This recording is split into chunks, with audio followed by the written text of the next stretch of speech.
Hello and welcome. I'm excited to show you some Final Fantasy IV 3D Better Bahamut percent today. I'm jerikandra, and I have the lovely Lady Ariana with me here too. If you want to say hi.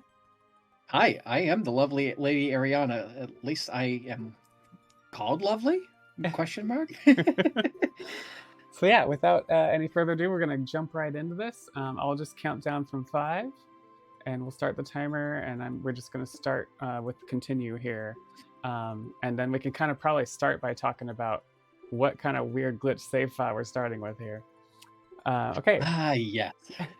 5, 4, 3, 2, 1, go.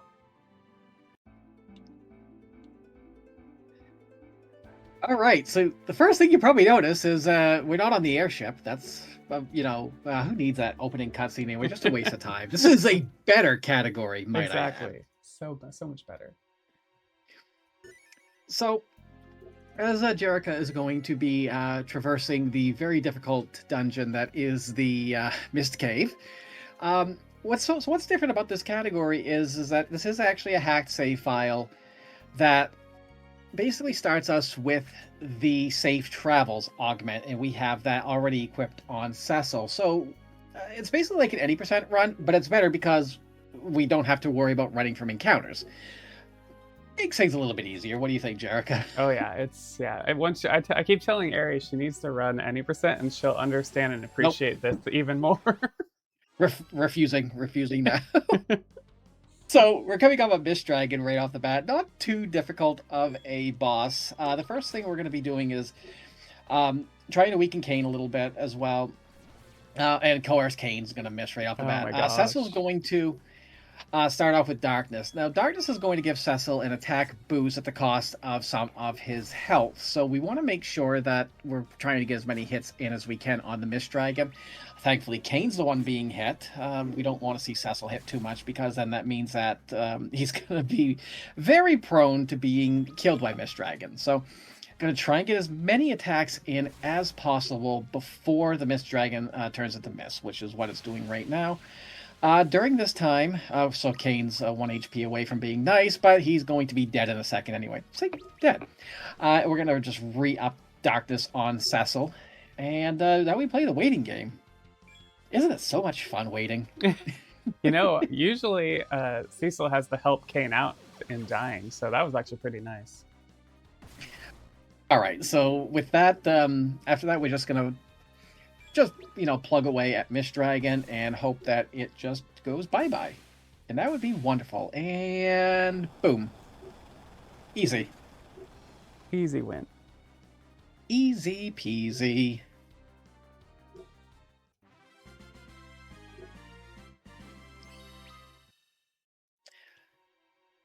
Awesome. So, yeah, there's the first boss. Halfway there. I mean, Kane doesn't need that XP anyway. No. Kane, we don't have a rhyme for Kane now, do we? A what? A rhyme. You know how Edge is dead and, things like that. Oh, Edge is dead. Yeah, I don't think we do. We should come up with one.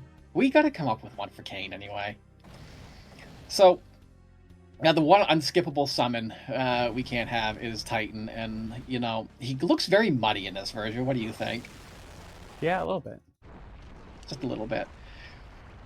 So, the one thing I do love about this version of the game, and I will say this is my favorite version of Final Fantasy IV, and what I call the most superior version. Don't argue with me on that one. You know I'm right. Kane is slain. There we go. Chat has spoken. Oh, there we go. Kane is now slain. We say that at first, but Kane's gonna be very important. And rude. Yeah, very, very rude. So Jerica, I was going to ask you a question, and it just completely went outside. Bye, question. Was it about how this game is awesome because it has voice acting? Yes, the voice acting. One of these days, I will learn the cutscene percent, because that just seems like it's awesome. Yeah, it's fun. That is a unique thing about this game, is that the voice acted cutscenes, you don't see that in some of these older games very often. No, and we are playing the PC version of the 3DS, excuse me, the DS remake, which a lot of people don't like because it is a very difficult game. I will say right up, and I'm not jinxing anything, not one bit. Jarek is going to make this look easy. Absolutely. I'm glad you have faith in me. I have all the faith in you. We're going to be using a lot of faith in this game too. That's true. Spoilers. All right, so a little bit of an easy fight here. Nothing too difficult. Just gonna use a red fang here that we did not use technically from the opening cutscenes. I believe that's how it is anyway. But I haven't even watched the opening cutscenes in forever to remember if we got the red fang from that or not. But in any case, Cecil's doing his best Trogdor impersonation and just burning. You know how you could see the opening cutscenes, right? I don't want to hit the new game button. I refuse to hit new game. I was gonna say if you run any %, you'll see. No, you're gonna make me squeak again, and I don't want that. No, God, gosh darn it. Are you not able to easily run from encounters by changing the battle speed? If I recall correctly, that was a thing for the DS version. Curious as to why the mod is needed. Do you have as you're doing the menu, are you able to? I have no clue. I've never run any %. Yeah, so in any %, you can change battle speed. You're constantly changing battle speed to 6 when you're running around, and then you're just changing it back to 1 for fights, so it's kind of a pain in the butt. But there's also a lot of manips in the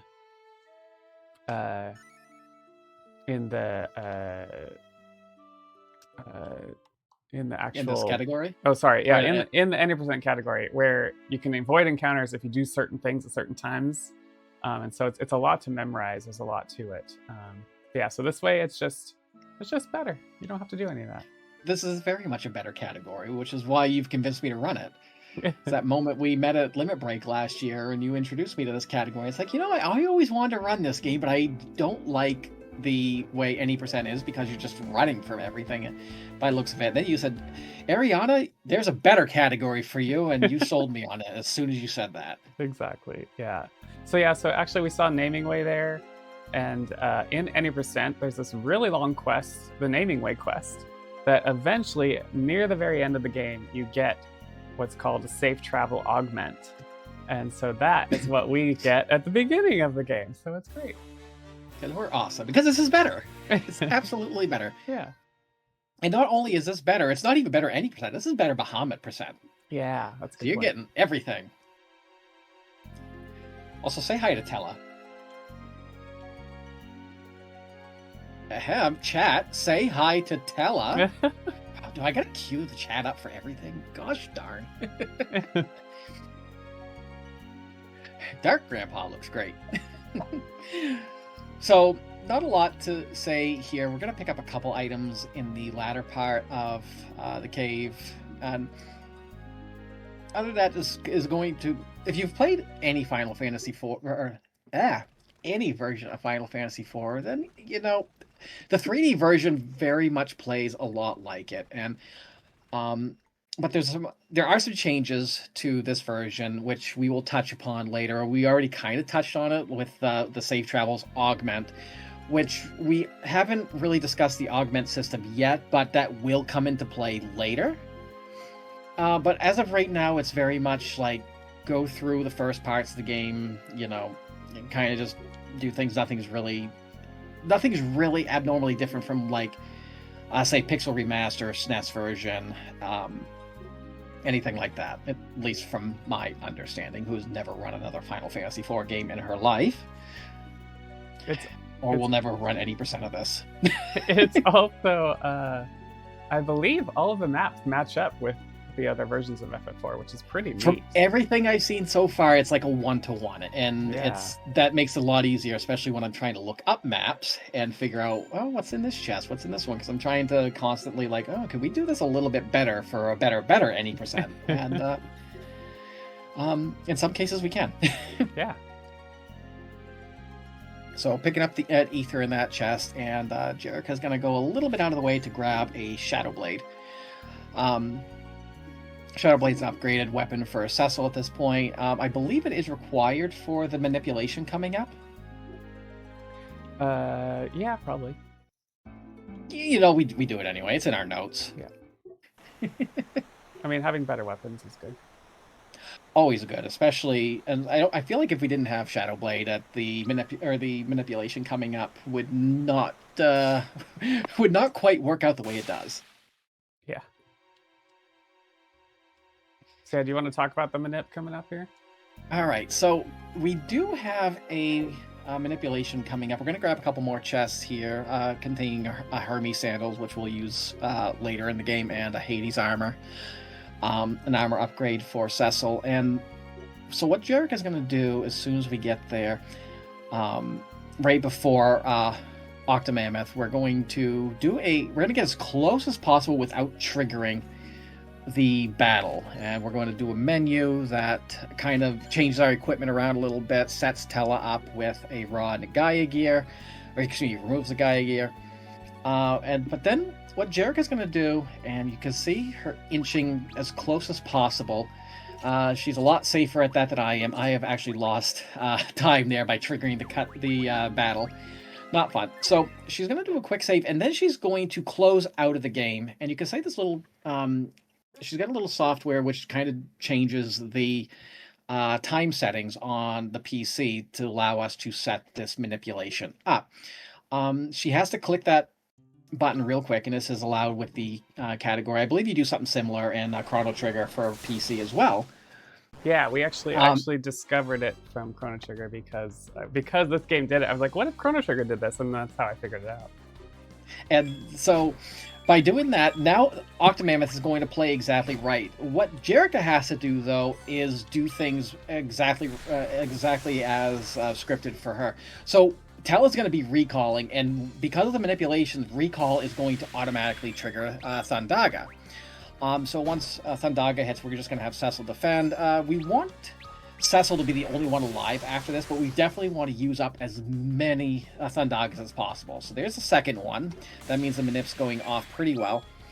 As soon as the third Thundaga goes off, once the second one goes off, I believe Rydia uses Chocobo at this point to do a little extra damage, keeps the manipulation going, and allows us to hit a third Thundaga with any luck, anyway.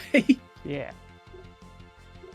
So, there's that. Cecil's just tanking the damage right now. Chocobo goes off, does 15 damage. Not really anything spectacular, but it's allowing us to keep the manipulation intact. So there's the third Thundaga.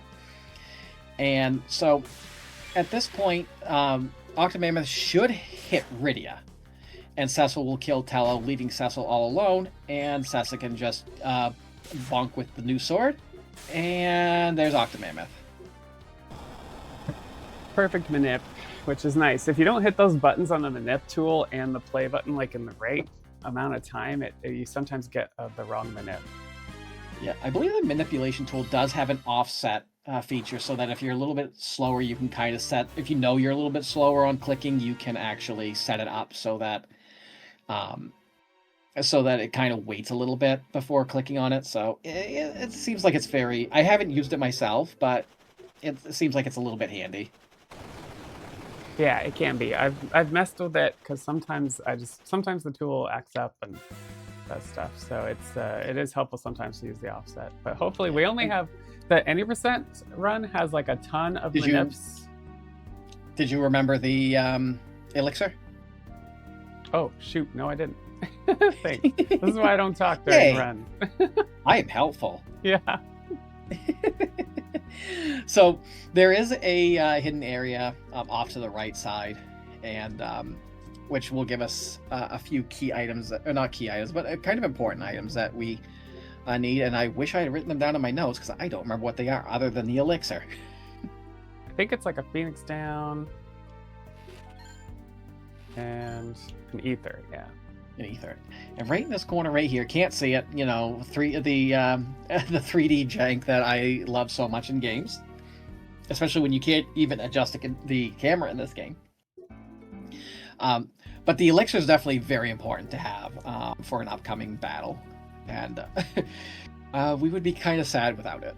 Yeah, I wonder. I assume you could probably pick it up after we get the lowrider.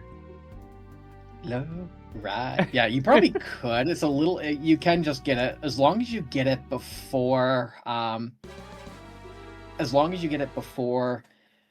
Going to Fabul, you should be fine. Yeah. Also, upcoming the greatest line in all of RPGs. Yep, here it comes. Here it comes. Wait for it. Are you excited?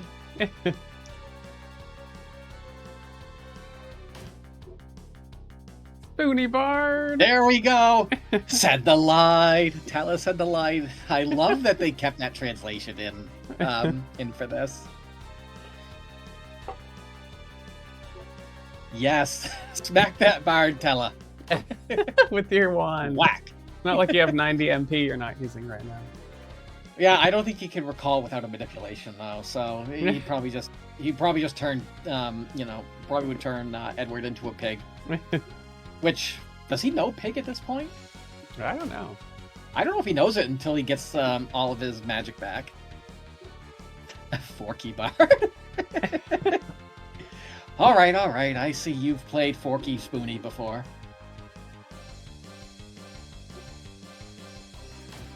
So, nothing we could... Unfortunately, we can't manipulate this one either to go faster, but, eventually, Anna's like, hey, Dad, please don't hurt my boyfriend. Yeah. See? Just like that. In those exact words, too. Oh. It's like, ooh! Yeah, I think that's exactly how Tella says it, too. Alright, we got the lowrider. Alice sounds like, think of how much more fun this game would be if you just mediate the bard. Alright, so now that we got the lowrider, as I just learned that it was called, we're going to do a little bit of cure, make sure everyone's capped off.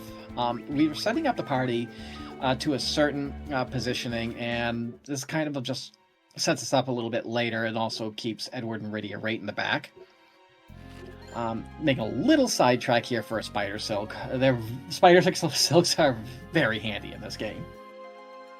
Too bad we don't use them all that often, but slow is a very powerful status effect to be able to inflict on your opponent. Yeah, if only it did more to Cagnazzo.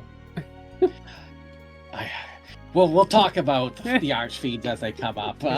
Even in this version, the archfiends are very much time kills. One good thing about this game is that it does have the autosave and the quick save feature, so even if you do die, you're not losing a lot of time.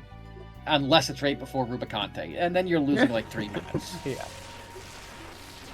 So coming up in the Antlion fight here, this one's very precise, and if Jerika... It's very possible that if Jerika's fast enough, she can get 4 attacks off during the first red eye phase. But so... The setup basically here is, again, we kind of want Cecil alone if possible at the end of it, but he's going to go ahead and use his Hermes Sandals on himself here. Edward and Rydia are going to try to kind of draw some of the attacks by just defending right now, and that's fine. So, and then Cecil's going to follow up with Darkness. So we're waiting for the Antlion to go red eyes, and we're going to start to apply the Visine here. And by that, I mean Cecil is just going to whack it with his sword multiple times. Ideally, we want 4. It will possibly be 3, but it's going to depend on how ATB is, as well as how fast Jerika can menu. So, I got it. We expect... You got your 4th? Yep. Oh, I've never hit in 4. This is just how good Jerika is. So, we're on the white eye phase again, and so if you try to attack during the white eye phase, it will counterattack. So, this is a time when we try and potion up Cecil. Make sure his HP is as high as possible, because we're going to reapply Darkness and do this again. And ideally, because we don't have to apply Darkness during a red eye phase, we should be able to get 4 to 5 attacks off. If things work. And there's Deadward. That's totally fine. We accept Deadward here. And nice. There we go. That was a good 2-phase. Oof, it's always kind of stressful because you're just skipping turns, trying to get the right ATB set up. Yeah, and if you want to average around 250 per hit, anyways, and it's kind of also a matter of balancing, counting the HP in your head as well. It's very possible that if it does go white eyes, you can hit it one more time if you think you're close enough to finishing it off, and it'll be fine. However, if you're even 1 HP off, it will counterattack, and you better hope you're going to survive it because it hurts. Yeah. You're probably wasting Phoenix Downs at that point. Yeah, and we don't get too many Phoenix Downs. Yeah. We can buy a little bit, but yeah. So now we're going back. We got the Sand Ruby, and now we're gonna get best girl in the game, in my opinion. Not in this run, but just in the game. You would say that. I would say that. Hashtag Team Rosa. Not spoiling anything or anything. Yeah.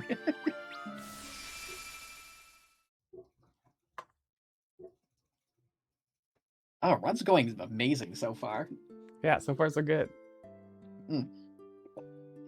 I'm gonna be having all the blessed RNGs out for the Archfiend, so Yeah, exactly. So we healed Rosa with the Stand Pearl, and there's a little bit of an Edward cutscene. Unfortunately, Deadward, we'll call him right now, did not level in the last fight, and so he's gonna have a little bit harder time on this, and then later on during the Fabul fights as well.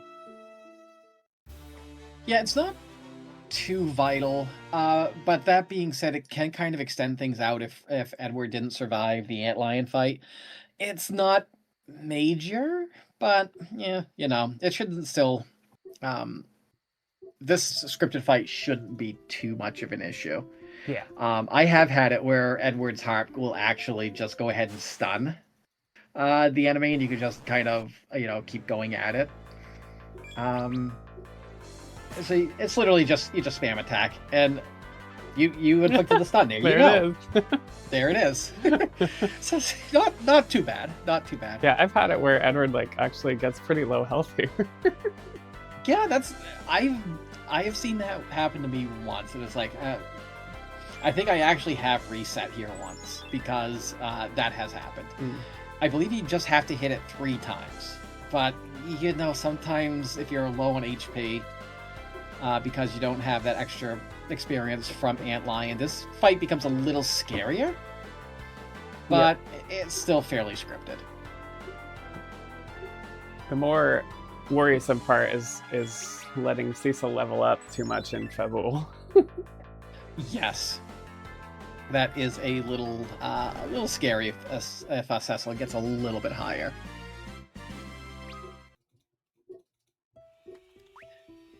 And we skip that cutscene.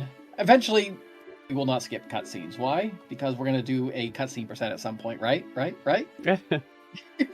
I've done it before. It adds about an hour. All right. Though. Adds about an hour. That's how much we have on that is an hour? Wow. Yeah. Well, I included the starting from new game, too, when I did. Okay, that's fair. So, what Jerika just picked up back there was the item lore augment, and that is something that is unique to the 3D version of Final Fantasy IV, is the augment system, which is why I love this version of the game a lot more, because it allows you to have some degree of customization to a rather linear game. And item lore is going to be it's one of our most important ones that we're going to have for the Better Bahamut percent run. And so, I just lost. There we go. I'm back. So what item lore does is whoever has the item lore ability equipped will deal extra damage, and basically any item they use has increased effects. So that whether that be a potion or an attack item like a Blue Fang, Gaia Drum, Stardust, etc., it'll deal extra damage. So you can kind of see where this is gonna go, hopefully. But we're not going to worry about item lore too much right now. We just need to make sure we don't give it to Tella. Yeah, exactly. Remind me over and over. Yeah, do not give it to Tella. Do not give it to Tella. But yeah, some people are asking about what Better Bahamut percent is in chat. So better Bahamut percent is like better any percent, but we actually have to fight Bahamut. It basically just adds 3 bosses. So because of it, the routing's a little bit different because we also have to do Fey March. And levels end up a little bit different. Some augments go in a couple different places. We have to pick up a couple different augments. It's basically just a category, an extra category on top of it. So we're gonna get almost all bosses. I think the only boss we don't fight is Odin. There might be some others. I'm not sure, but yeah, you have to fight a couple. You have to fight Asura, Leviathan, and then 3 behemoths on the way to Bahamut. Yes. Also say hello to Yang. Just gonna kick his problems. Kick his problems away. Roadhouse. Hey, Celiac. Alright, so now we're coming up on the Mom Bomb fight. And this is a very tight fight. And this one scares me a lot because you kind of have to do quite a bit. And while Jarek is going to focus, Yang is also going to focus. And what that's going to do is it's going to build his attack power up. In the meantime, if anything happens to Edward, Rosa, or Rydia, we don't care. We do want damage, so we're going to cast Darkness on him and have him attack as well. Yang is going to attack twice, and then he's going to focus twice. And by the time that happens, by the time he gets a second focus off, we want him to defend. Because by defending, he will be able to withstand the explosion that the Mom Bomb will do. Everyone else is going to die from it. But if Yang doesn't defend, he will also perish from it. Depending on his HP. I've had it where you don't have to defend, but it's much safer if you defend.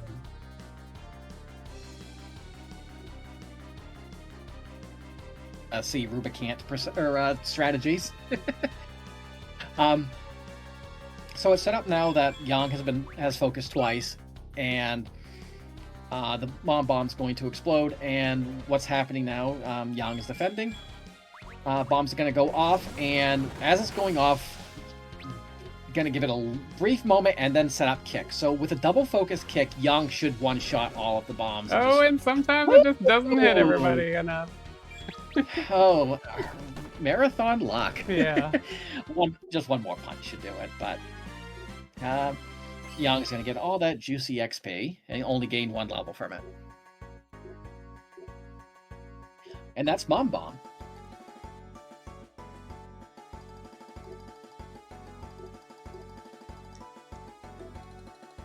So yeah, this... Oh, go ahead. I'd say the funny thing about this game is too, whoever's alive, they're the ones walking around the world. So you're going to see Yang walking around the world. Later on, you'll see Rydia walking around the world. And Mini Rydia, or as I call it, Midia. Yeah. Minia? Midia. Mini Rydia. Mindia. Mindy. No, that's the Maga sisters. That's a fusion between Rydia and Mindy. They did the fusion dance and everything. You didn't see that? You didn't see that part of the game? No, I didn't see that.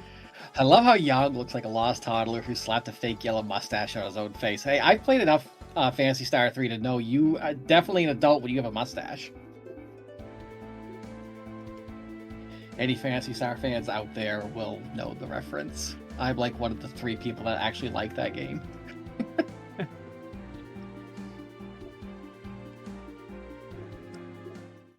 All right, Fabul time.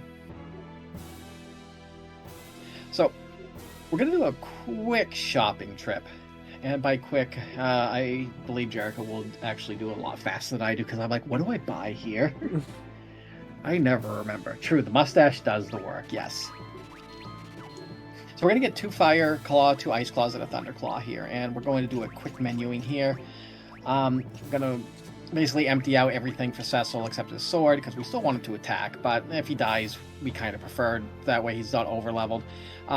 Rosa removes her stuff. We optimize Yang, and we give the feather hat, or we remove Edward's feather hat afterwards, and this will be something that we use up later.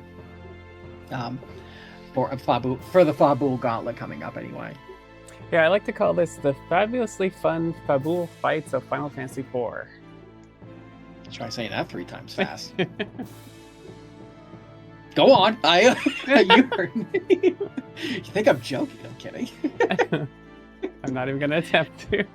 No, especially since you need to focus, just like Young needs to focus, but he doesn't need to focus during the fabulous Fabul fights of Final Fantasy IV. You forgot fun.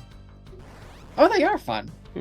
until they're not, in which case you get the really bad fights. The Gauntlet, in all seriousness, though, isn't really too difficult. We have Deadward already. All right. This is going swimmingly. First 2 hits. I was about ready to say how not scary the Gauntlet is, and then, Edward takes a dirt nap. That just happens sometimes. Edward has become the floor tank, just like a Dragoon in Final Fantasy XIV. Just floor tanking. Yeah, so we want Edward actually to not die because we don't want Cecil to level up some more, but this is what happens sometimes. Yeah, sometimes the more HP Cecil has, the harder it is. If I remember correctly, the reason we don't want him to get too many levels is for the Scarmiglione fight. Yeah. Because we want him to die a little bit easier. And if he's got too many levels, then yeah. But the other goal we do have here is if Cecil's not dead by the end of this Fabul Gauntlet, then the other thing we want to kind of make sure his HP is low. That's kind of the other thing going on here, but other than that, we kick multiple enemies, we kind of just punch single enemies. There are some enemies that won't die by a kick and we'll just have Cecil finish off. You kind of just play it by ear. It's random what kind of enemies we're going to get, but again, Yang just solves his problem with his feet.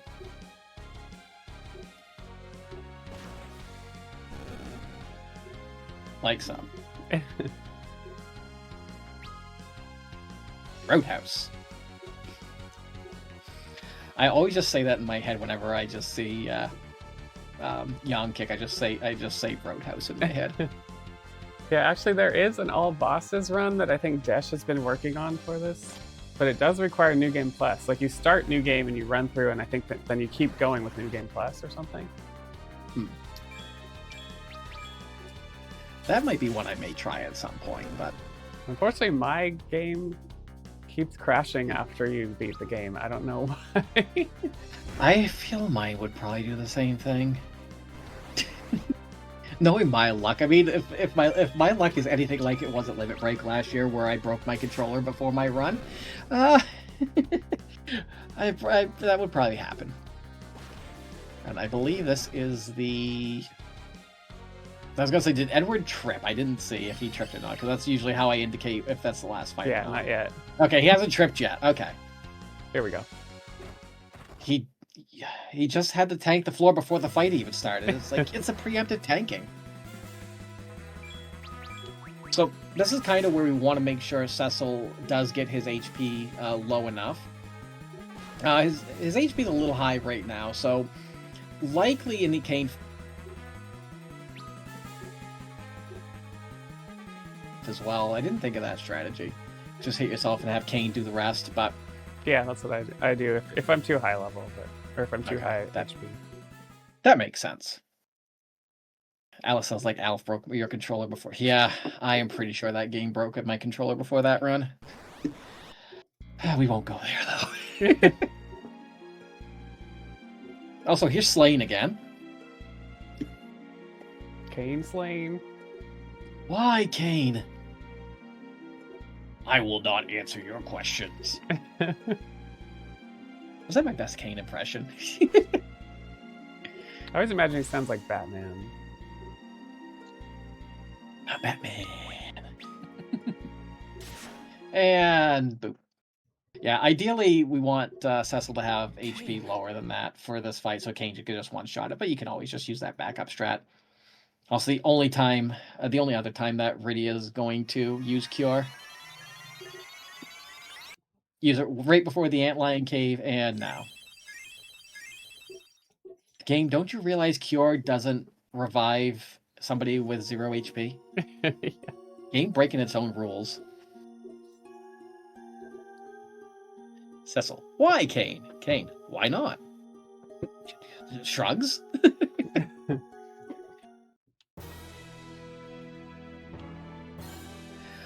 All right, so Kane betrayed us. Counter +1. That's still lower than the Krillin gets owned counter. So we left the crystal room. We grabbed out of the vase there. We grab another Hermes sandal, and again, we do want to have a couple of these, especially for later in the game. What the Hermes sandals does is gives the caster haste, and because it's an ATB game, haste and speed is very very important. So we kind of want to use that for later. We're also going to be picking up a Bacchus wine coming up after this conversation, which is also going to be very vital later on, because what that does is grants the caster Berserk. And Berserk strats in this game are really nice, at least in my opinion. There's the wine.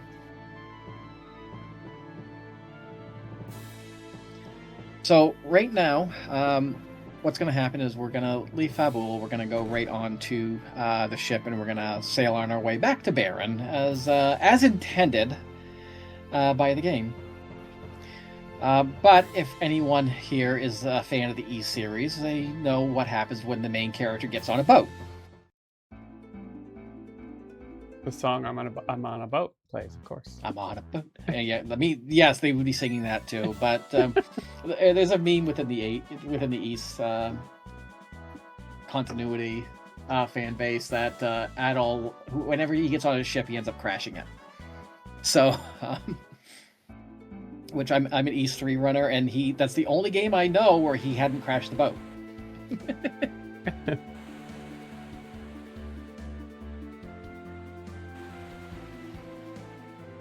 We are on a boat, by the way. They see mermaids? Do they see mermaids? Well, I do not know. At all, Rod. I was successfully ate the Skull Island in 3 without crashing. That is, yes, he did. He absolutely did, a Drumbo. Zerg not only significantly increases damage, but it makes the afflicted uncontrollable and attack random enemy targets. Yes, thank you, Windbliss. That is the other thing about Berserk. We won't get too much into it at this point, because we only use it twice. Mm-hmm. And unfortunately, the character we use it on is also not in the party right now, so we'll worry about that later. Also, I do love this cutscene where Leviathan just comes up and goes nom nom nom nom nom and just swallows the boat. So much nom, so little time. Oh, the noms. Oh, so many of the noms. And for some reason, Cecil's doing his best Tom Hanks impression. We now need to look for that volleyball. Yep. Wilson! Excuse me. So it's like, oh, hey, there's a town over here. So because we didn't get a high potion in the Fabul Gauntlet, we're going to buy them here. Buy that, and we're going to... if we've used a Phoenix down, we can also get a Phoenix down here. We do want to get a couple Echo Herbs for safety, because Cagnazzo is a jerk. Basically. A nice way of putting it. So it's I'm trying to be a nice lady here, so I can't say mean things. So now we get two of my favorite characters in the game anyway, Palom and Porom. Hi twins, how you doing? So, if anyone doesn't know the story of how Final Fantasy IV is, it's like, oh yeah, we can't help you, Dark Knight, because you came here and stole the crystal, and also, took out a bunch of people in the process. You're kind of our enemy right now. But if you really repent, go to the top of this highest mountain and, find what's there. And we're sending these, 4-year-old twins. And, it sounds like let Porom hit things. It's very possible we might. Porom may actually get a hit in. We could probably make him bonk Yang on the head. Yeah, well, I always play the game during that fight. It's like, I ask chat, who's going to kill Yang? And with any luck, it's Porom, because Porom's my favorite. I am very much on Team Porom here. But, so we're going to Mount Ordeals, and Palom's going to be like, yeah, fire. I've got this. And, Fire be gone. They're 5. Okay, 4 or 5. You know, at that age, they're about the same. At least to someone who's never had kids in her life. So. Also, welcome, Raiders. Yeah, welcome in, Raiders. We Just in are. time. We are just in time to see Palom get bonked. So for those joining in, we're running. Jerika's running the better any percent category of Final Fantasy IV 3D, which is a better version of a better way to run any percent, which is why it's called better any percent. You know, who came up with a name for better any percent anyway? I think it was Desh. I don't know. Okay, all right. Adding to the list of people to blame for stuff. Got it. Okay, just made the list. So as we're climbing Mount Ordeals, I almost called it Mount Hobbs, but it's like we're a little past that. Hey, it's Tella. Tella life, everyone. He's back. He's back in Pog form. I mean, wait, what? No, not quite. So Tella's also trying to find something on the top of Mount Ordeals, and Palom is just like infatuated. It's like, oh my god, it's the great sage Tella, my hero, and it's like, do you think I can get his autograph? And Tella's like, can we just not? Can we just get to the top here?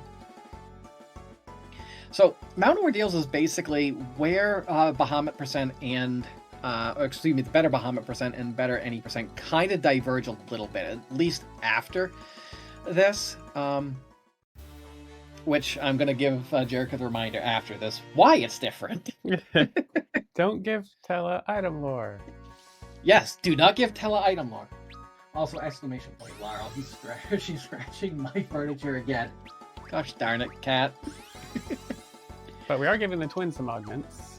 Yes, so we're giving auto potion and counter to the twins. As long as they both have one, then that will allow us later in the game to get some augments from them. And it's kind of a way of, you feed augments to some characters, and because we don't get them later in the game, we can still get their abilities. And both Palom and Porum have really good augments.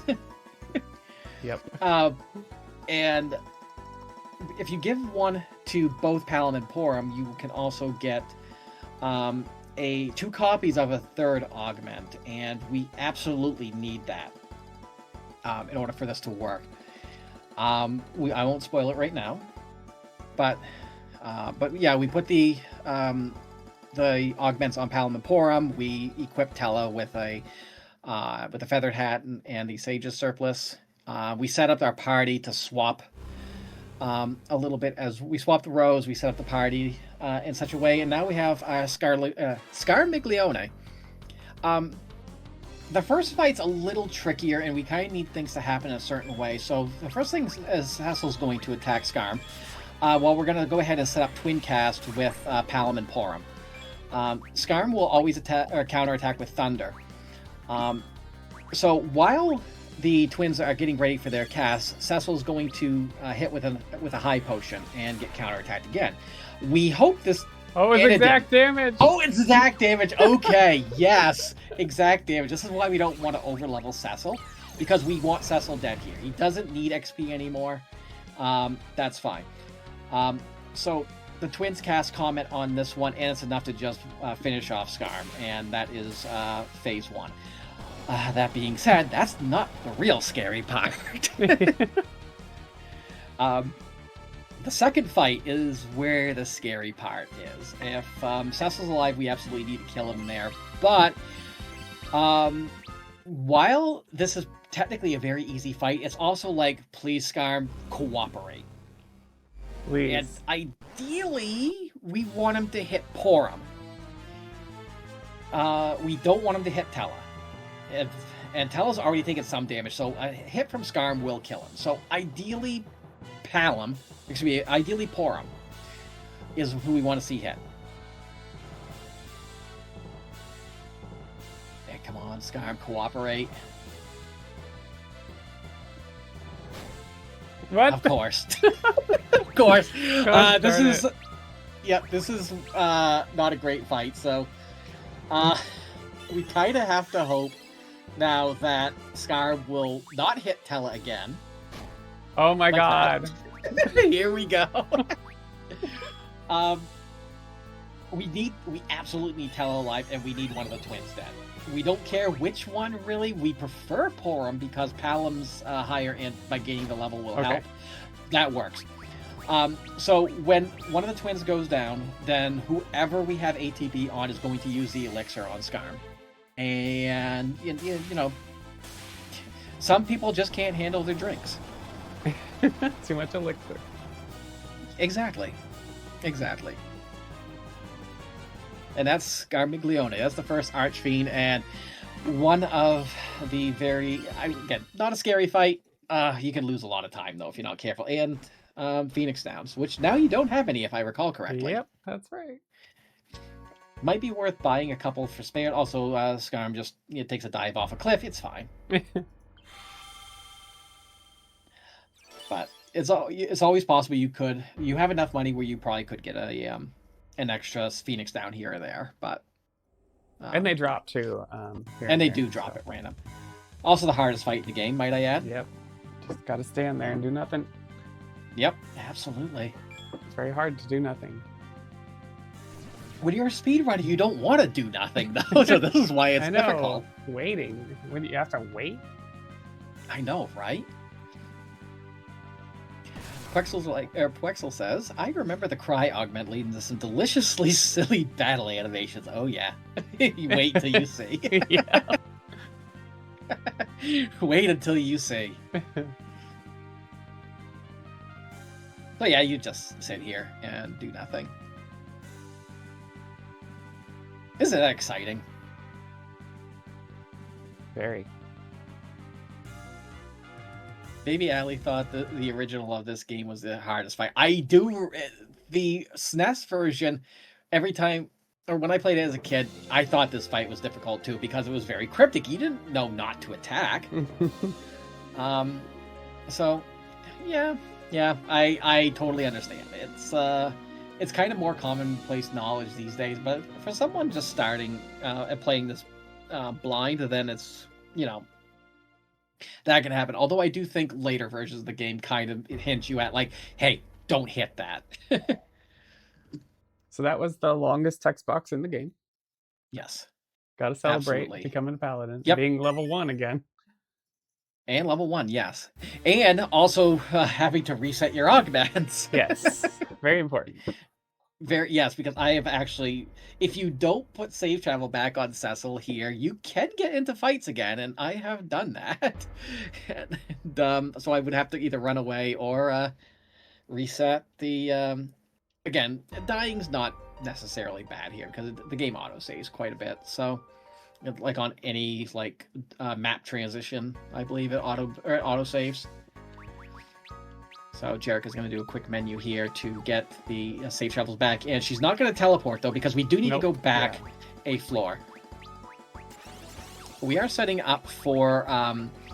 you may notice that Jerica is casting Mini on everybody.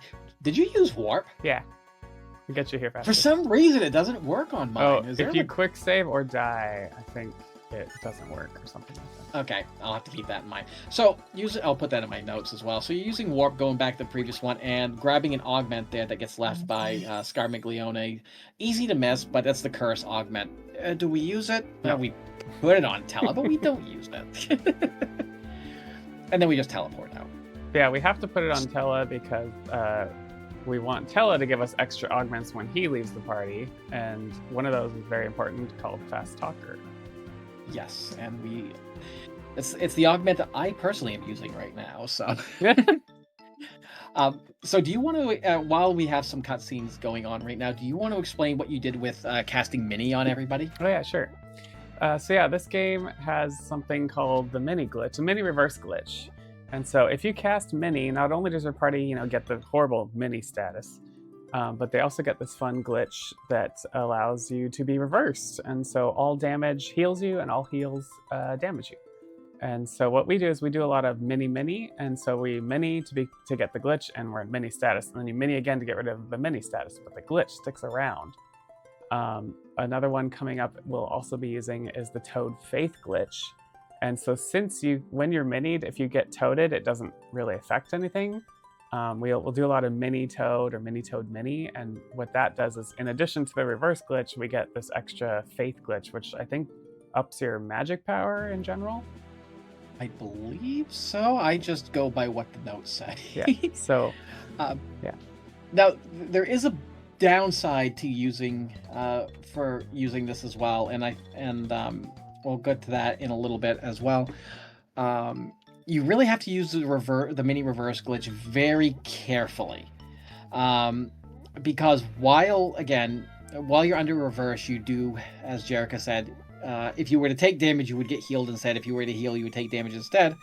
However, there's not really a way to restore your MP while under that glitch. Yep. So it's really one of those that you have to be very careful with. But it can make a lot of these battles safer, which you will see coming up. It also only helps you on the next battle that you do. Yes, so it only is one. It works for one battle, and then you'll just be reset. You'll still, if you're minied, you'll still be mini, but all right. So back in Baron, and we got a couple fights coming up here, and they're not too difficult. Tella is going to show us his new power. So we do the mini here, and you can see that they're being attacked and they're still healing, and this is actually a very safe way to do it, because these guys are actually pretty strong and can one-shot just about anybody. Well, and Cecil's level 1. Yeah, and he took 800. He healed for 800, but that would have been damage if it wasn't reversed. So he would have gone down. But Tella's going to show why he's really strong. And now we're going to play Who's Killing Young. Yep, exactly. My vote, it could be Porum. Cecil's ATV might get the edge, though. Oh, he got it. Oh, it is. Oh, Cecil. Porum, you just need to go a little bit faster. Oh.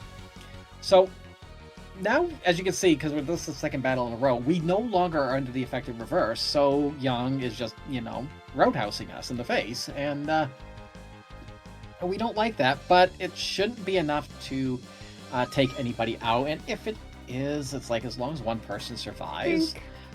Thank you for making Porum our hero. Yes, let Porum hit things.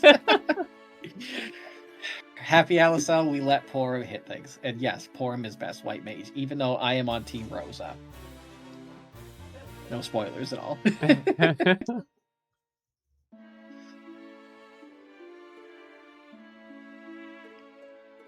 So a little bit of a cutscene here, explaining things, getting the Baron key, yada yada yada. But then Jerica will be doing a little bit of shopping here coming up. I got all these notes for... Oh, that's right. This is where we're going to start showing off the tent glitch. Yep, coming up quick. Oh yes, we'll talk about that more, because it's like my notes. Oh yeah, buy 20 tents. It's like, okay, why are we doing... Oh yeah, the glitch that when I first tried learning this game, took me like 15 minutes to finally get it right. Now I'm like, it's like second nature. Once you figure it out, it's easy enough to remember, but it's still like, you still have to hit it kind of in rhythm. But selling some unneeded gear, because that dark stuff it's money at this point, so just get it. Gonna get a couple blue fangs, which we'll use for a fight coming up later. If you end up not buying the high potions, and ideally if you, during the Fabul Gauntlet, you actually get a high potion drop so that you could use it against Scarmiglione, you would then get the high potions here to kind of save yourself a shop trip. Getting some blue fangs, getting some tents, and then going here and buying 3 headbands.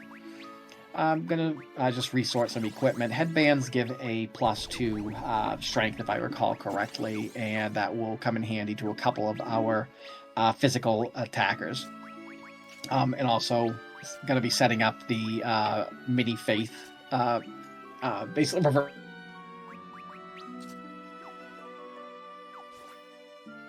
Mini. You can just go Mini Toad and save yourself a menu, but if you go Mini Toad Mini to bring everybody back to their normal size, then your physical attackers can start doing their normal damage again. Otherwise, they're not going to do anything. So there are some cases where we'll leave them minied because, they're not going to attack anyway. But this is coming up is not one of those instances. Yeah, coming up, I like to say, we're going to let bygones be bygones. I started using that, and I blame you for that, Jerika. Just like I'm blaming you for now, my entire community knows I squeak when I laugh. Hashtag blame Jerika for that one, too, for getting me laughing so hard yesterday. Yeah, I'm okay with it. I'm all about laughter. Yeah, and you're taking notes on how you would beat me in a race, and that's one of them. True. The other secret that Jerika doesn't know how to beat me in a race in this game is actually just to play me in a race, and she'll automatically win. Whatever. Hey, I got lucky when I last ran this, so takes a little more than luck to get world record. I'm just saying. No. I'm hiding now. I'm back under my sheets. Just hiding, which I don't even have sheets here. Lara'll distract me. Gosh darn it, my cat's not even here. It's probably feeding time, that's why. Young child kicks man in the shins, hits him on the head with a stick, man stops fighting. Yep, that checks out. Absolutely. Alright, so we got Bygon here. He's going to join our party. I know. I've never seen a Final Fantasy game that has 6 characters that you can play as. It's weird. To be fair, before this and even after this, I've never seen a Final Fantasy game with 5 characters. Confirmed, Final Fantasy IV just tried to be Phantasy Star 3. Confirmed. The twins know what's up, though. They, You have never played All the Bravest? No, I have not. Yeah, the twins Clearly, can sense. Yep, the twins say, yeah, this guy reeks of having snake arms, and yeah, evidently that's a set. Snake arms. So basically, this fight's not too difficult. We do have the mini faith going on to help with damage and also to help mitigate some of the damage that we'd be taking. As you can see, yeah, Bygon's just like you snake kick and nothing happens. So Tel is just going to go ahead and use Blizzaga and is counting with Reflect. So at this point, we're also queuing up Twin Cast with Palom and Porom, and that should take care of the main body, leaving one arm just floating there. Which, fun fact, is quicker because you're not. If all of them die at once, then they all do that really long animation to lose kind of thing. So it's actually nicer to have one of them available still. Yes. One, but not two. Alright, so coming up, let's see. Yep, you're going to go ahead and set up the mini reverse again, and then the 2 ethers that we did pick up along the way, we're going to go ahead and use those on Tella right now, because we want him to have full MP for this next fight, because we have a very mean fight coming up. Yeah, I really hate this fight. Yeah, and I'll try and talk through it as much as possible on that, so that Jerika can focus and Young can focus at the same time. But we have Cagnazzo coming up, or Cagnazzo, depending on what game you're playing. I've gotten used to Final Fantasy XIV, so I've started just calling him Cagnazzo again. So this one's a very tricky fight, and a lot can happen. There's no manipulation for this either. We are safe from taking damage, but we still need to be able to deal enough damage to him. So water surging automatically means that Blizzaga is not going to deal any damage. So we want to start off with Thundaga most likely on this. We're going to bluff, which will increase Porum's magic attack.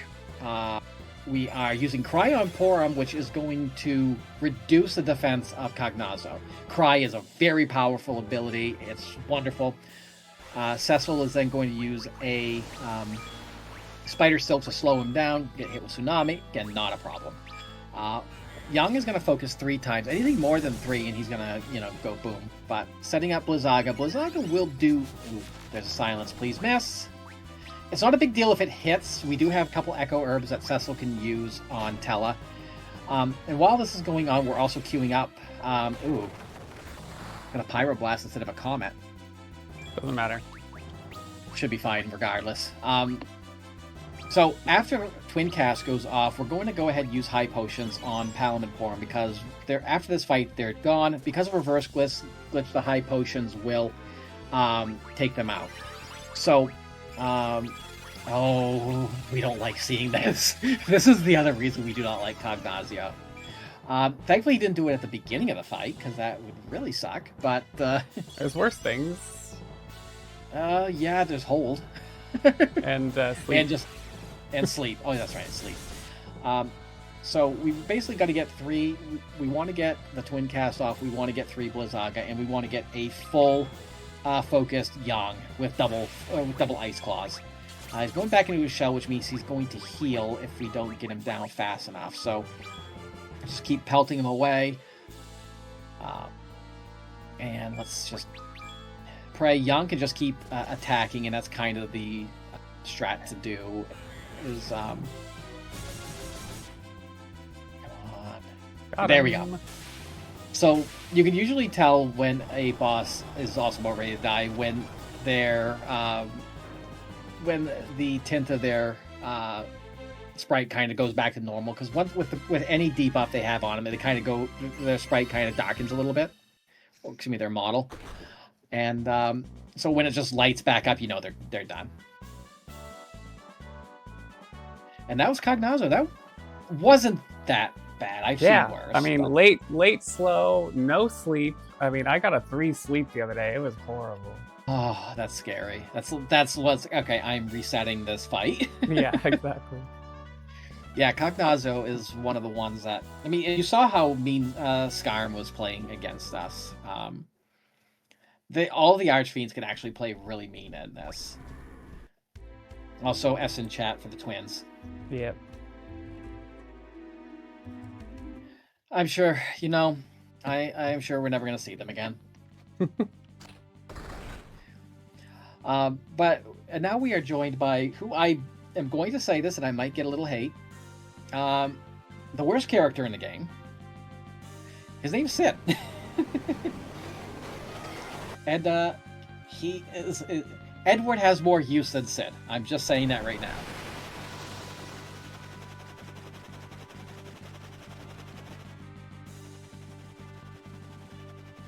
Yes, Alice, how you heard me. Sid has less use than... That's not saying much.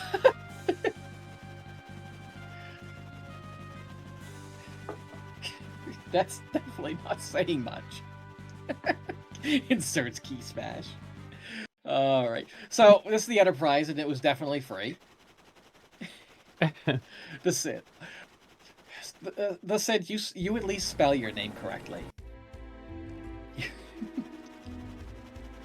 Alright, so now that we get the Enterprise, instead of going right to Troy, we're going to make a couple detours. And do you want to talk about those, Jerica? Sure.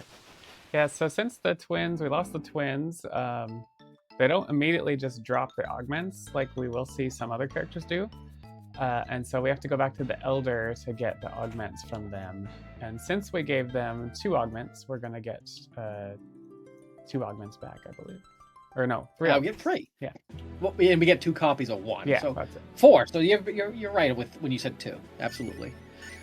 So we get 3 of the best abilities, or augments, I would say, in this game. We get Cry, which we're going to give to Cecil. We have Bluff, which we're going to go ahead and give to Tella. And we're holding on to Twin Cast, and we're going to give, Curse at this point. Not item lore. So don't forget, yeah. Yes. This is the time to put Curse on the Tella.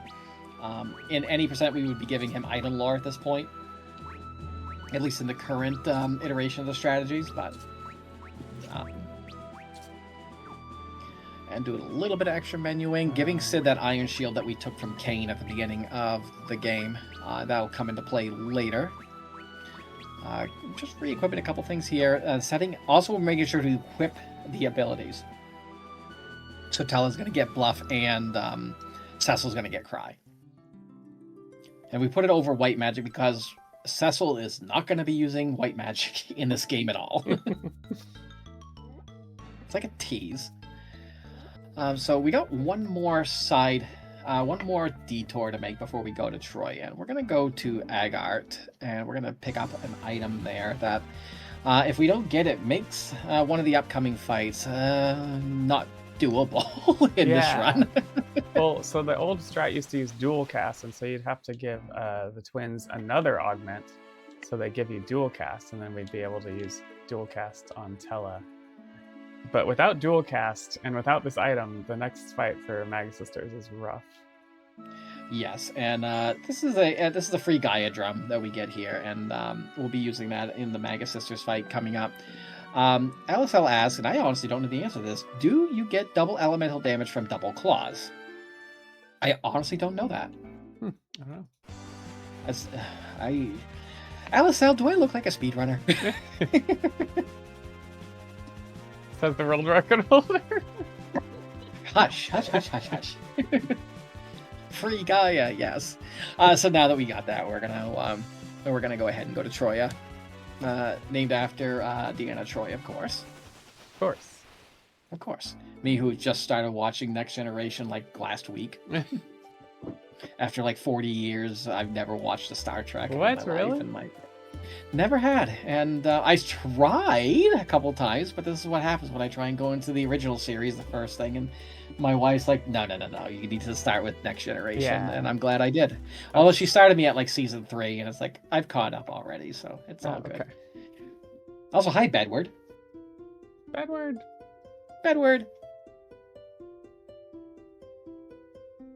Yes, this is the better part of having the no encounter augment, also known as safe travels. So we get the Twin Heart from Edward. We kind of need that. That's all we need to do in Troya right now. Is just talk to Bedward.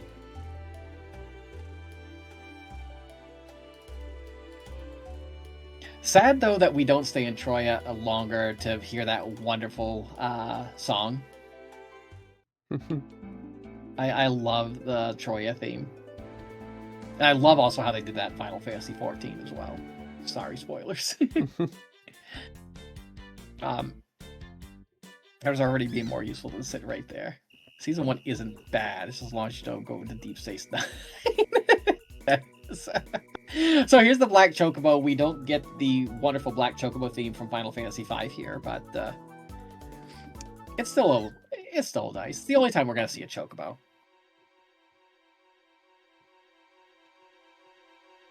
So we're at the Lodestone Cave, and not really anything going on here. We're trying to get the Earth Crystal back, and we're like being blackmailed into getting said Earth Crystal to get Rosa back. And that's basically the only reason we're here. Fun fact, we put metal on Sid because everybody else already has metal, so that the next fight is just an insta-death. But also, in any percent... Oh, I'm going the wrong way.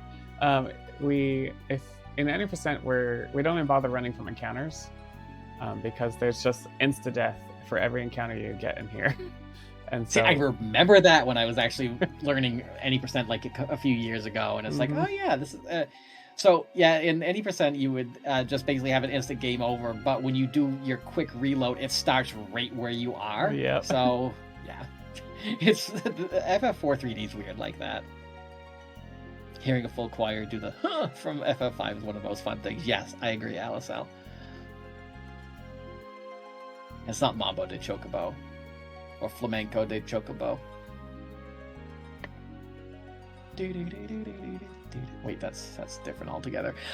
So we're coming up at the end of the Lodestone Cave here, and we're just going to immediately go right into the Dark Elf fight. And because everyone is wearing some piece of metal equipment, which again, if we didn't give the Iron Shield to Sid, he would, still be there, and this fight would get drawn out.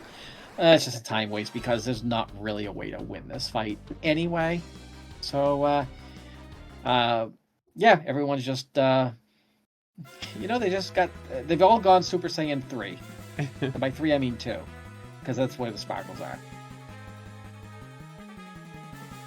And at this point, Bedward's like, must do bard thing. Must play harp for no reason. For no reason. Me, thank you. Yes. For no reason. No, my friends who are in this cave that can't hear, obviously cannot hear me. I must play this harp. And we get vanilla harp music here. Is this even randomized?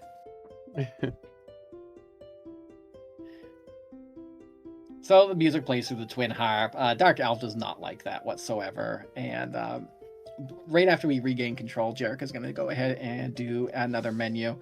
And basically just set up Reverse Faith on Tella. Nobody else needs it, and nobody else really wants it right now. So we do want to, if I recall correctly, we do want Cecil to live through this fight, because we need him to have some levels. Yes, we absolutely want Cecil to... but if we like it, if we can. Yeah, it's very handy to have, because we do want Cecil to, at least by the end of the Magus Sister fights, he needs to at least have 99 HP. Excuse me, 99 MP, and we'll explain that later.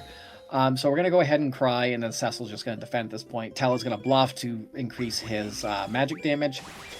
And we're just going to pelt him with fire. Young is going to get one attack in. And at this point as well, Sid's going to do what Sid does. Nothing. Sid does nothing here. And so... after doing enough damage, it transforms into the snake. So second phase, you do need to reapply Cry and Bluff here as well, because Bluff only lasts one turn. Cry gets reset on the transition. So again, the funny crying animation. I love crying Cecil. It's hilarious. So right after crying, we want Cecil to defend. We want to make sure he has enough HP to survive Dark Breath. There we go, just enough. Sometimes I will, if I feel like I'm being slow, I'll have Tella use a high potion on Cecil.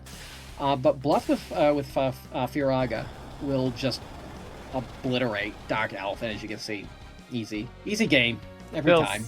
Still scary fight, man. At least trying to get Cecil to defend in time sometimes is just like, ugh. Yeah, getting the timing right, especially with ATB in this game, can be really tricky. So there are some backup strats in cases like that. But question on how does Cecil have Cry? We gave him the Cry augment.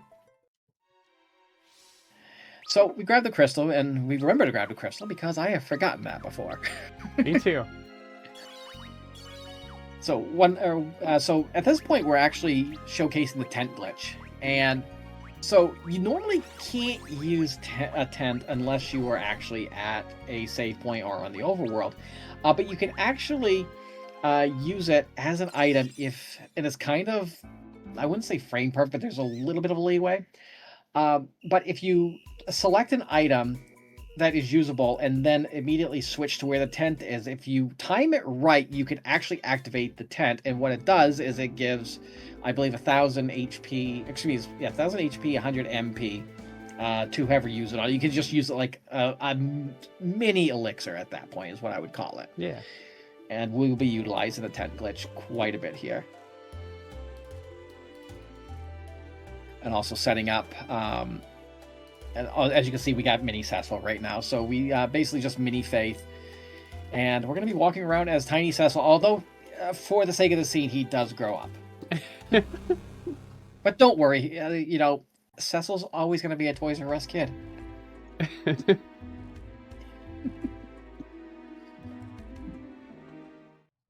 Alright, little cutscene here, but we also do have to go talk to Bedward one more time.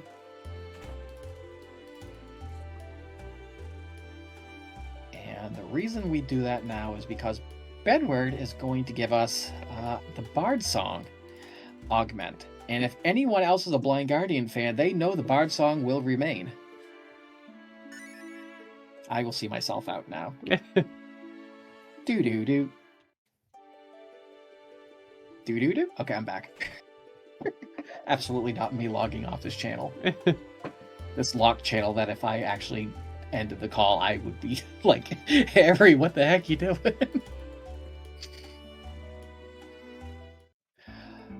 Oh goodness, this has been a fun. This has been a really good run so far, Jerica. Yeah, not bad, really. Not too bad. You're nailing it.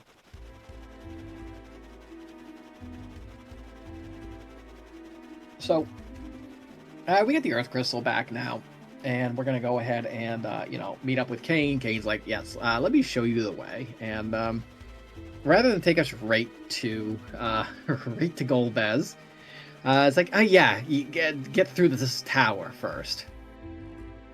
Why? Yeah, and the boss. Yeah, it's like we still have the crystal right now. Yeah, you still want the crystal, right? Yeah, it's like it's like normally when you play through it, you gotta fight everything, on your way. And it's like, what purpose would that serve? Although I suppose you could just loot the crystal off our corpse, and that would save everybody the trouble. But when have RPG villains ever been smart? True. This is true. Tower Azot, just walking through it. Nothing we need to grab here. None of the items are important enough to worry about. And we're already... the menu that Jerika did prior set us up for the next fight, so literally can just walk right into it, no problem.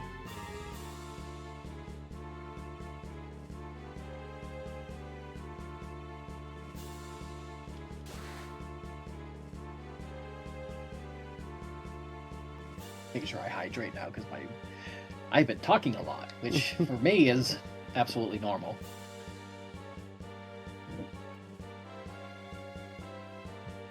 Alright, so we will be coming up on the Magus Sisters really quick, and normally they are pretty scary. But we set up Reverse Faith, and this will actually go pretty smoothly.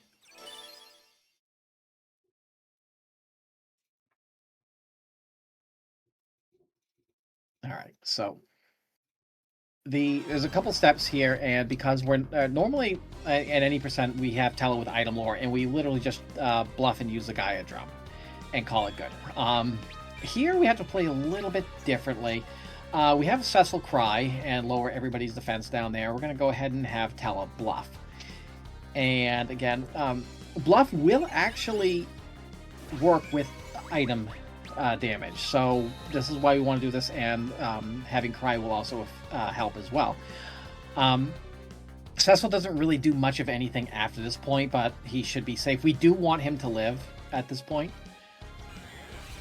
and hopefully we get some of this stuff off quickly enough. But as soon as we get Tele in control again, we're just going to go ahead and what we can do is, a lot of times what we want to try and do is wait for Reflect to come out again, because otherwise this can get a little bit dicey. There is another way around it, but a second Reflect is actually good. Because what happens here is if Gaia Drum doesn't deal over 9,000 damage to the middle one, as you can see, the middle one did not get killed. So, because we're midi, Cecil can't even, just hit it over the head with his sword. So, we need to rely... The only other options would be to Dispel, Reflect, and then hit it with a spell. But if we wait for Reflect to go off, then what we can do is just cast Firaga on whoever got hit with Reflect, and it'll just finish the game. I mean, and by game, I mean this fight. See? Just like that. GG's. Tele doing his best Trogdor impersonation there. The El Magus Sisters, yes.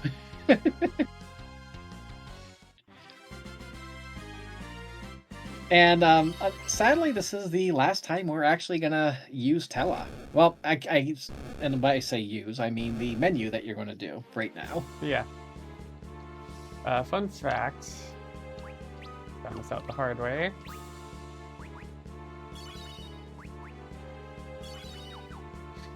We need a tent there because he doesn't have enough to do mini Toad mini. Yeah, if you end up having to cast,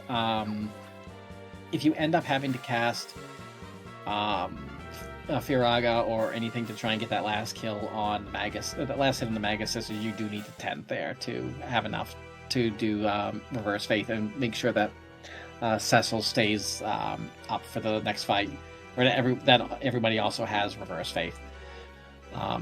But we got a little bit of a break right now. Yeah. So, Jerika, how did you come across this category? What possessed you to run it? So I played this version of the game a couple of years ago for the first time, and I hadn't played FF4 since the PlayStation version, which I believe is the SNES version. I'm so sorry. And so I tried it out. I really liked it a lot, and it became something like, oh, I like every casual game I play now. It's like, oh, what's the speedrun like for this? And so I was talking around in the Discord, and Desh was like, oh, we just created this better any percent category. You should try this out instead of any percent. And I was like, okay. And so here we are.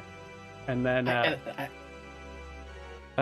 last year I actually did try any percent because I was trying to get into the Final Fantasy Relay for it. But man, I just struggled with it. There's so much to memorize with the minutes for all of the getting around all the random encounters. And so I ended up doing like 3 or 4 runs of any percent, and then I was like, nope, I'm a new any percent girly, or better any percent girly from now on. Same. Oddly enough, it was when I met you at Limit Break last year that you're the one that told me about this. The first time we just sat down, you had talked to me at the breakfast table, and you were wearing a Chrono Trigger shirt. You asked me if I knew what Chrono Trigger is. I think you thought I was younger than I am, and it was like, oh, you think I'm young? I'm not. I'm old. But no, that's when Jerika and I first met, and she introduced me to this category. And it's like, I've always wanted to run the 3D version of Final Fantasy IV, but I don't like any percent. I really don't. So also rip Tella at this point. Yeah. Tella drops 3 augments, and one of them is Fast Talker, and that's the one we absolutely want. The other 2, not really important, but they are, because we're going to be giving those to Sid later for his augments. So pick up Kane. He's like, where am I? Oh my god, we need to rescue Rosa. And split second, just in time. Hashtag Team Rosa. Yeah. Oh yeah, so that was better 80%, and then Bahamut percent, I just started trying to figure out routing. Desh helped me a little bit with some ideas, and mostly just for incentives for marathon runs. So that's where we came up with better Bahamut percent. Yes, and you would like, Ari, you gotta run this, and I'm like, I gotta get time to run it. and now I kind of have some time, so I'm learning it. Nice. Thankfully, this category doesn't diverge a whole heck of a lot.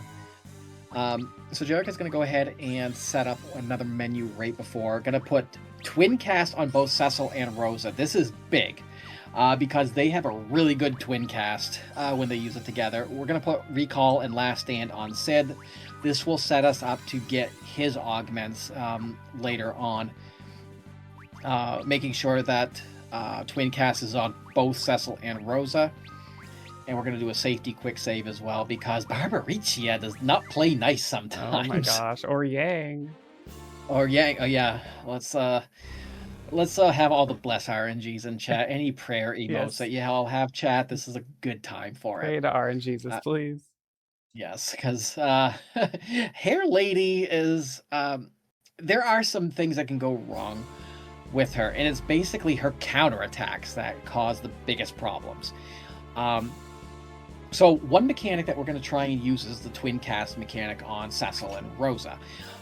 Certain conditions have to be met in order to get the max benefit from twin cast, and one of them is we have to make sure that both Rosa and Cecil have over 99 MP before they cast.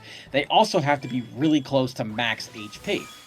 So it's very possible that Barbaricia can counter with Maelstrom, which will put Rosa down to single digits. And also Cecil, I believe that, which does bypass the reverse glitch because it's not technically damage. So we're going to cry. We're going to slow her down. Young is going to focus a couple times. Kane's going to jump to get rid of the tornado. And there's the flipping Maelstrom. So the counter to this, in order to set it up, and also Sid's doing the one thing he does and potion himself to death. Couldn't handle his drinks either. So the thing we need to do here is we need to get Rosa and Cecil back to their higher HP threshold. So in order to do that, likely... Okay, it went No, off they right just before. they So just both have to be low or both have to be high. That's the okay, it has to be on one the extreme or the other. mechanic. That's actually good to know. So as long as they're on both on one end or the other, as long as they're in sync Oh my with each gosh, other, I believe what it is. y'all were That's praying a to really good RNG. Barbarita fight. That was a That is a perfect really good RNG. fight. I've had it sometimes where if one is off and the other isn't, then you have to start to do some healing. And the only way to heal Cecil is to attack him, and the only way to heal Rosa is to use a high potion. Their sync has to be at 100%, and if it's at 100%, we're going to get Ultima, and Ultima deals a lot of damage, as you can see. And it just makes really quick work of Barbaricia. Young hit, and there we go. That is the ideal Barbaricia. Yeah, you know what? This is a marathon, and that usually never happens. She said the line. That doesn't happen. I never get a perfect Barbaricia fight.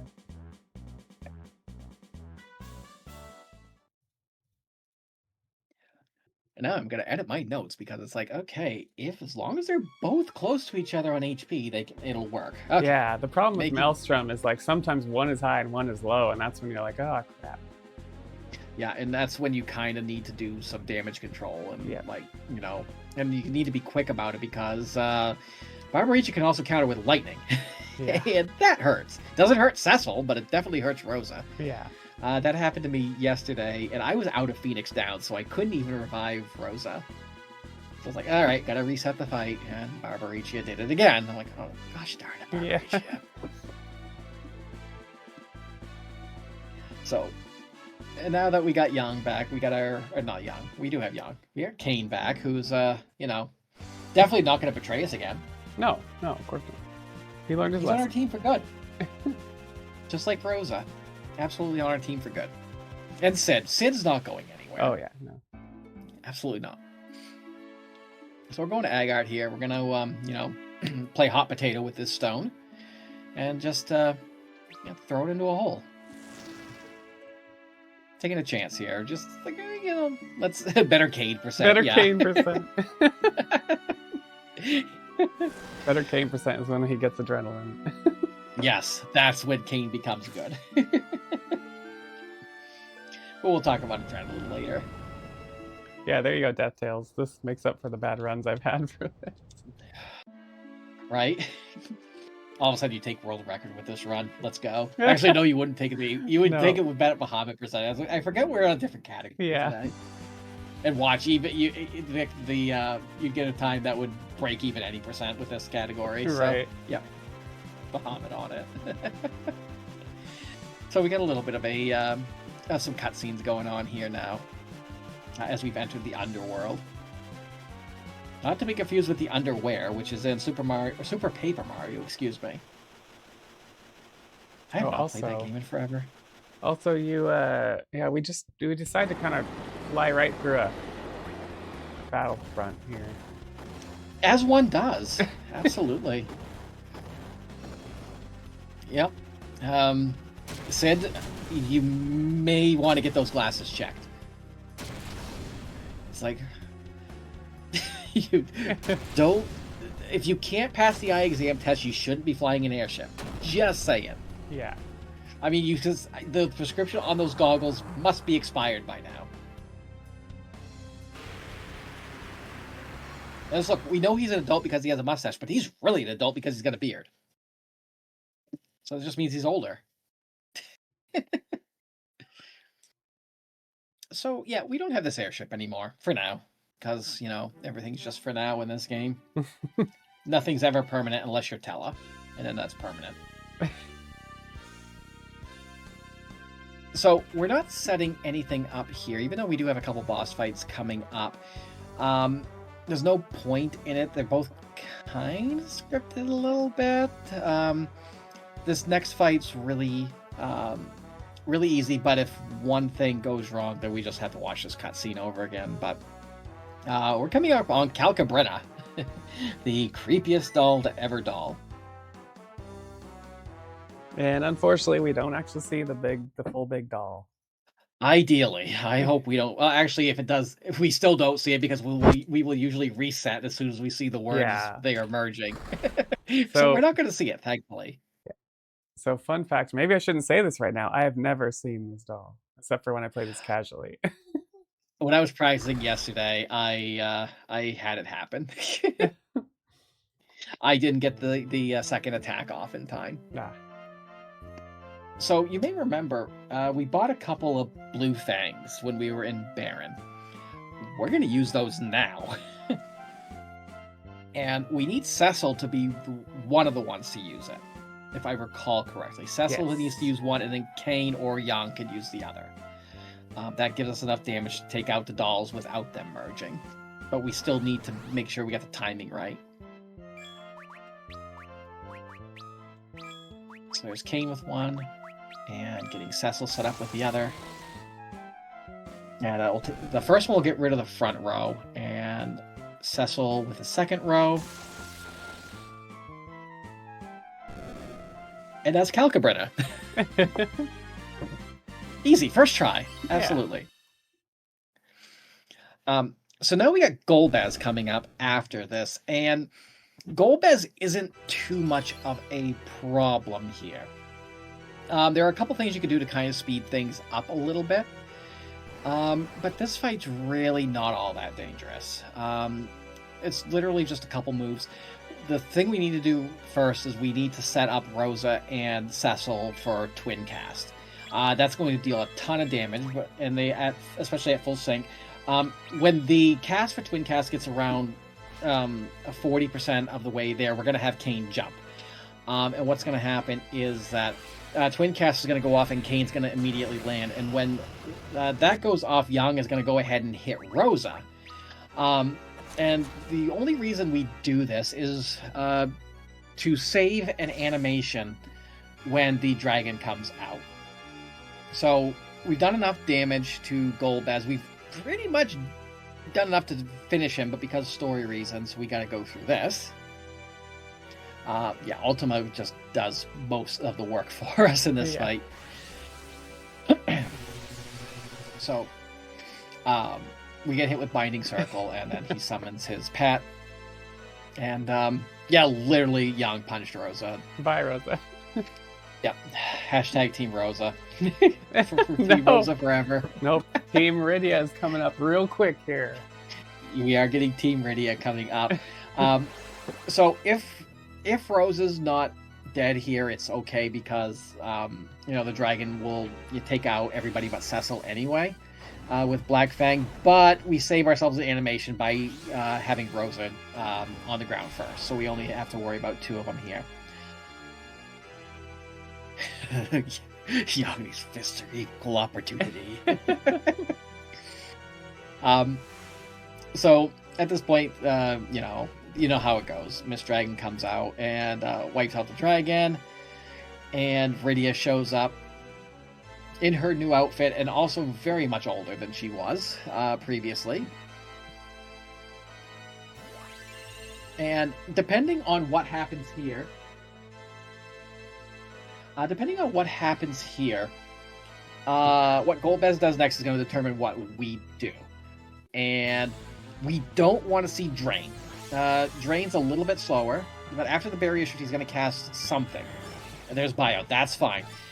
So because Cecil doesn't have anything equipped, we're going to just auto battle and just hope that he just needs to get hit.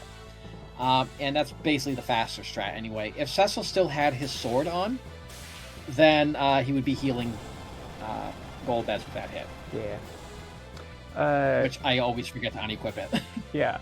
Question in chat: why didn't you save before you went in the boss room? Because quick save autosave kind of happens throughout the run. So every boss fight you can redo basically if you have to.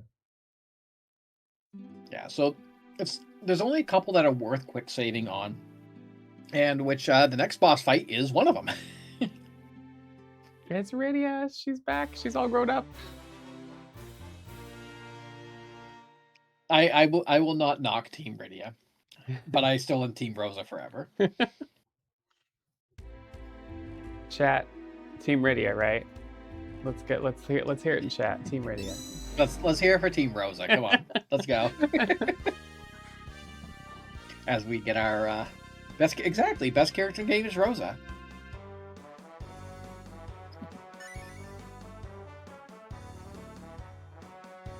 That's a very good point. Why not both? I fully agree. So I got a couple things to do here. While we're going through here, just while we're still in Dwarven Castle, we can go ahead and grab. Excuse me. This is the Dwarven axe right there. I'll let you do a little talking right now. I gotta take a drink. All right. Yeah, we're grabbing a couple things. Bacchus wine over here. Dwarven axe, and then I believe a power armlet, and maybe another phoenix down. I forget what else is in here. Elixir. That's right. An elixir, yes.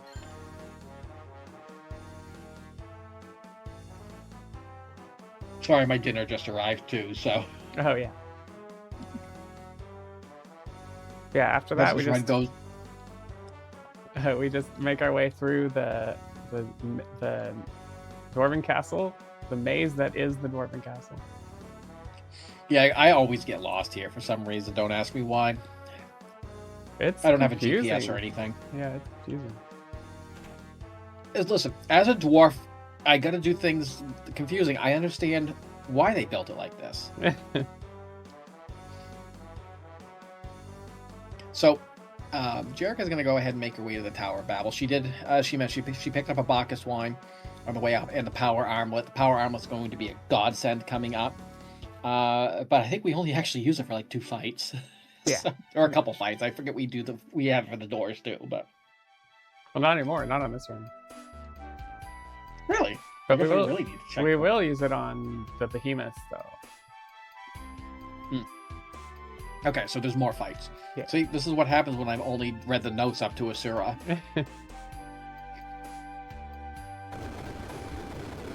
Also, I do love the Underworld music. The soundtrack in this game is just phenomenal. Let's just admit that. It's so good.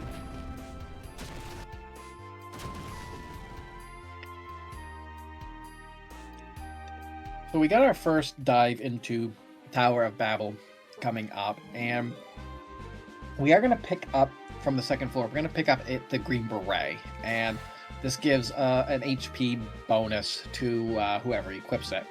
And we're going to give it to Rydia because she doesn't have a lot of HP. She's a summoner. She definitely doesn't have a lot.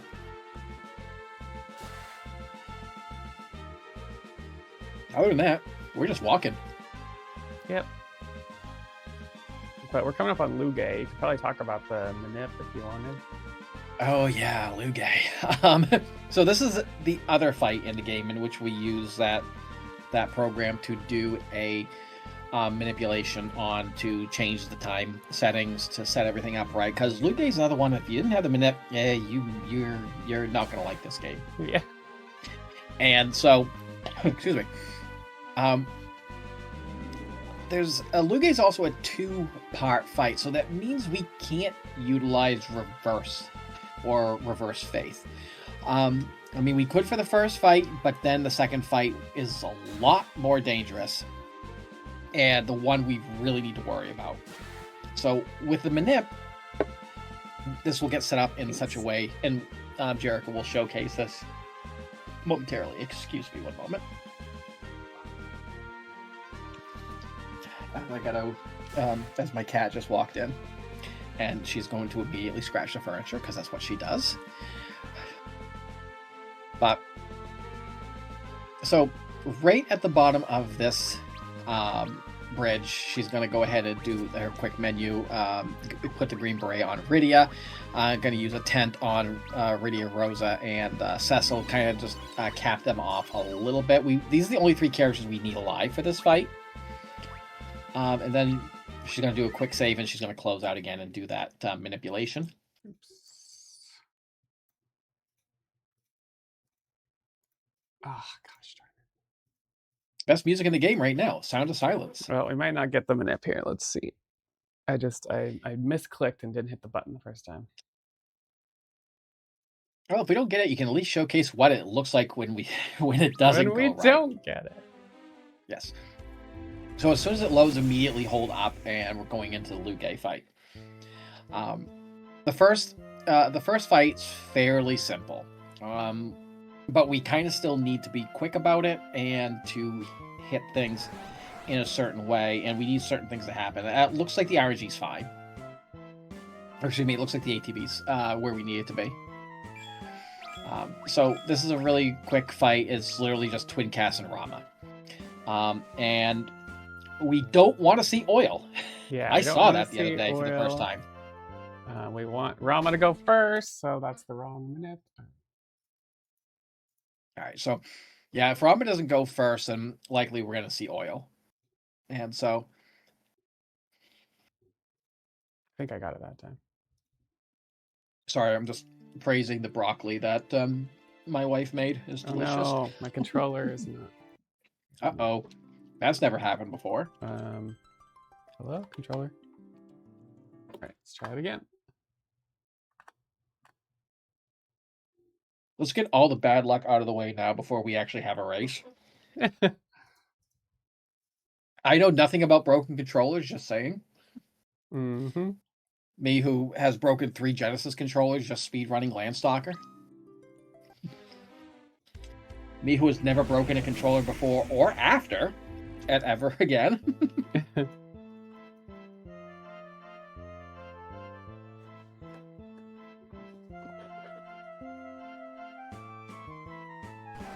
Luge Minip is definitely a little bit... Okay, this is right. If Rosa goes first, I think it's the right ATV. So. Yeah, I believe you're right. Cecil should. Yes, Cecil should outturn Rydia, so... Twin Cast tends to have a little bit of a slow cast time, but we want to see Rama go off first.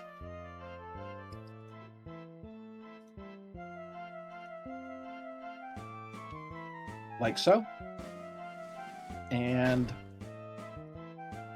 So, unfortunately, I mean, it's fine because this is what's supposed to happen, but if only you Twin Cast were just a hair faster, we wouldn't have this dialogue. Exactly. Yeah, controller percents once again. I'm just gonna say curse you, Will Wheaton, and blame him for this. Not a trainer, XZ. It's a manipulation tool. It changes the date and time of the computer for a manipulation. Mm-hmm. I'm sorry, Jerica's now explaining things as I'm having broccoli, and it's very well seasoned. I love it. Oh, my wife is a fantastic cook. All right, so second fight. The Luge himself is going to go ahead and use reverse on us, and a reverse gas, which will cause the reverse status to happen. So we need to wait for Luge to use restore after that. Restore will kill anyone, basically, that's going to get hit by it. And if the manipulation is right, Luge is going to go and hit Rosa with it. It hits everybody, but we just have enough HP. Rosa yes, doesn't. I do that. I absolutely do that. I'm just testing you. You pass. While reverse is still going on, we're going to go ahead and throw an elixir. And he's going to counter with sleeping gas, and then going to use reversal gas again. And after that goes off, we now have Rama queued up, ready to go, waiting for the reversal gas to undo that, and Rama will get the kill. With a sleeping Cecil, who's not crying this time at least. And that's Luge Minute. Yeah, that was good. First try every time. Absolutely. First try. GG. And that's the last time we're going to be doing a Minette like that for this run. We only use it for Octomammoth and Luge. So far. Yeah. I would love to have one for Cagnazzo, but apparently it's... Oh, I would too. It's Yang's focus particles that scramble the RNG, so you can't really focus if you're going to do a Minette. Of all things to do that with, too. Right. It's the particles that change the RNG.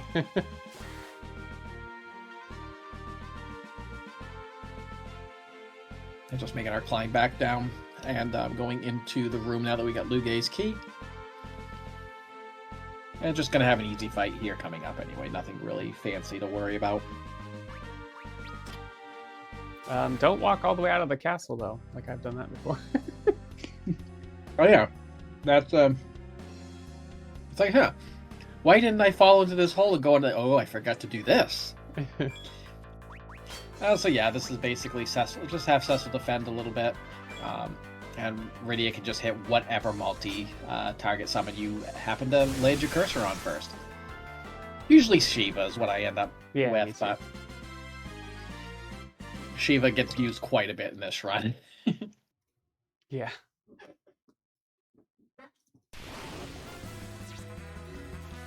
What I don't get is we defeated them, but they somehow still can do stuff.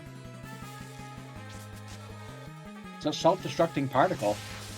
I'm sorry, now I have pork loin for the rest of my food, so... the last chance I'm going to get to eat today.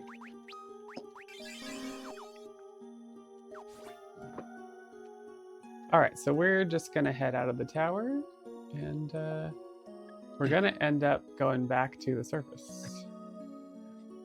Yeah, so sadly I wish we had control of the airship a little bit before going back to the surface, because especially with item lore, I would have loved to have been able to go to Tomra and get some some Stardust. Yeah, that'd be nice. It would be, especially for the next major boss coming up. Yep. As I've we have a lot of names for Rubicante that we will not repeat. But we definitely have a lot of words for it. Lots of expletives for Rubicante. A lot of very expletives. And my wife came up with one yesterday as well. And I'm like, I can't unsee it now. I don't know if you know what I'm talking about, Jarek. But you were in stream when Queen mentioned that. Yeah. It's like, why is the triangle there? And it's like, oh my god, Queen. That I think that's what led to me squeaking. Right. If I recall correctly, because so a little side story since we got some cutscenes going on here. A little thing about when I started on Estrogen, which is 5 years ago today. One of the effects is that for some reason when I laugh really hard, I start squeaking, and my chat now know that. Now you all do too. So I gotta live with that. Now Jerica's gonna use that to her advantage anytime we race. Yeah, so. If there's gonna be a race maybe in our future, then Team Rydia. Then chat, you should all use that and make her laugh this week. Laughing's my weakness. I can't help it.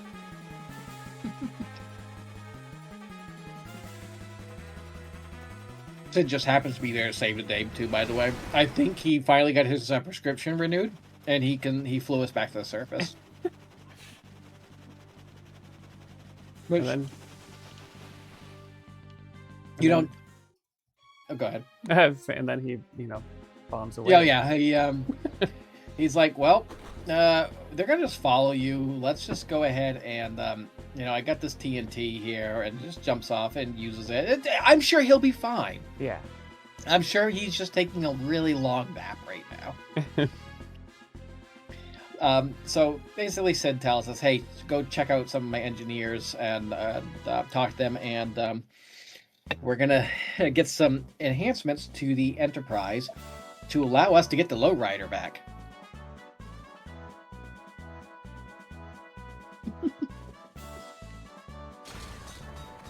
Yeah, it's just sad we don't get to use the Lowrider for very much. It's just like we need it for this little tiny stretch at this point.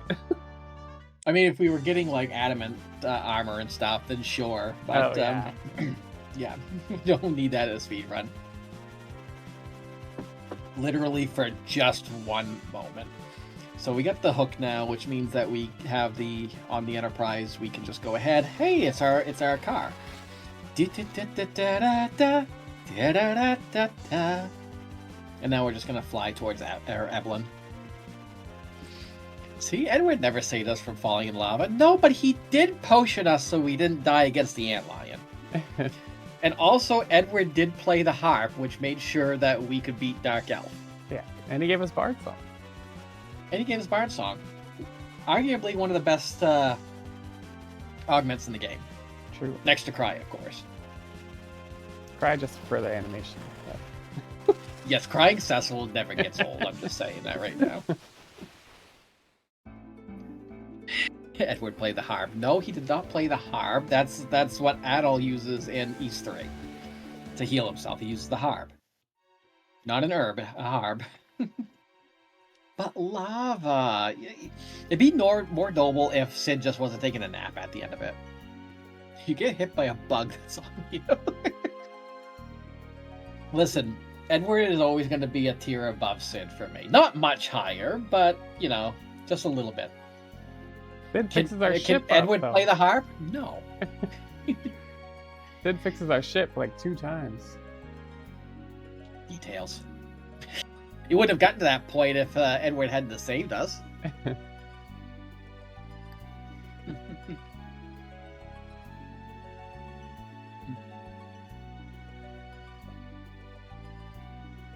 So we're going through the Evelyn Cave now.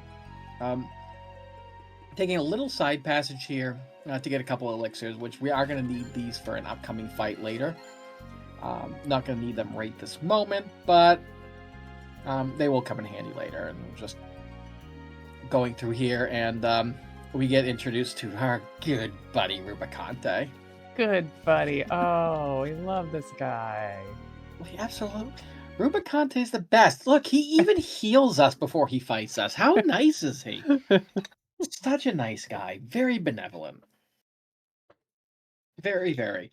And look, he's also going to show Edge how to use flame. Not leg, though. Never shows how to use leg. No legs here.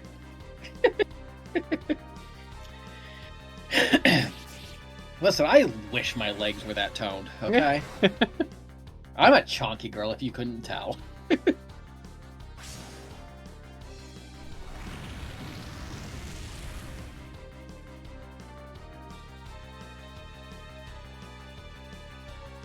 Pitiful. Allow me to show you real flame. So yeah, this is a just a cutscene we can't skip, and he just plays a Disco Inferno on us, and Edge's like, no, Disco's dead, and dies because he heard Disco Inferno. Foreshadowing of Inferno. Mm-hmm. Hopefully not. But... Sometimes you just have to deal with Dedged.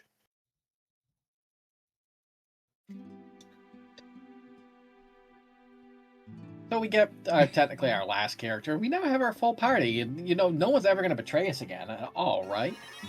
Nope, we're good. Sir, that's a lack of pants. You need to put your cloak back on. Yeah, he's kind of a streaker. I mean, he's got his trench coat. And... You're not wrong. That cloak's annoying too, by the way, especially in the fight coming up. But after we just got out of the Tower of Babel, what are we doing? Going back in. Let's do it again. Salty run back incoming. So we're going to do a little bit of a menuing right before Rubicante. This is actually the time that, right, unless it's changed in Bahamut %, but this is the time we would give a couple augments. We give Fast Talker to Rydia because we absolutely need her to have Fast Talker before the Rubicante fight. Yep. And we also give draw attacks to Edge. And draw attacks will basically, any melee attack will target whoever has that equipped. And since Edge doesn't do much, we don't care if he gets hit. I can't say that. Edge actually is really important for what I dubbed the Rubican strats. Because the original strats coming up for this boss were really, really tight. And they were very aggressive. They're faster. But if you are not fast enough on your menuing, Rubicante will just, play Disco Inferno, and everyone will just cringe and hit the ground. So I call that the Rubicant strats because I can't do it. I can't do it. So I came up with Rubican strats, and for some reason, the slower strat, I still end up getting a really good time on that. But we'll show that coming up. I assume you are using Rubican strats, yeah, right? So on Bahamut %, like I usually do the Rubicant, I guess. It did take me a while to get it figured out, but I did finally get it figured out. But I still sometimes mess it up. But we're using the Rubicon today, not because of marathon safety or anything, but because we need Rosa to live for later, because we want her to get mini so she can do the mini glitch before we start doing Asura and Leviathan fights. Yeah, and so we're going to go ahead and save here. And the reason why I came up with a save strat as well is because if you die to Rubicante, you have to wait 3 minutes again. Because we have an unskippable battle coming up.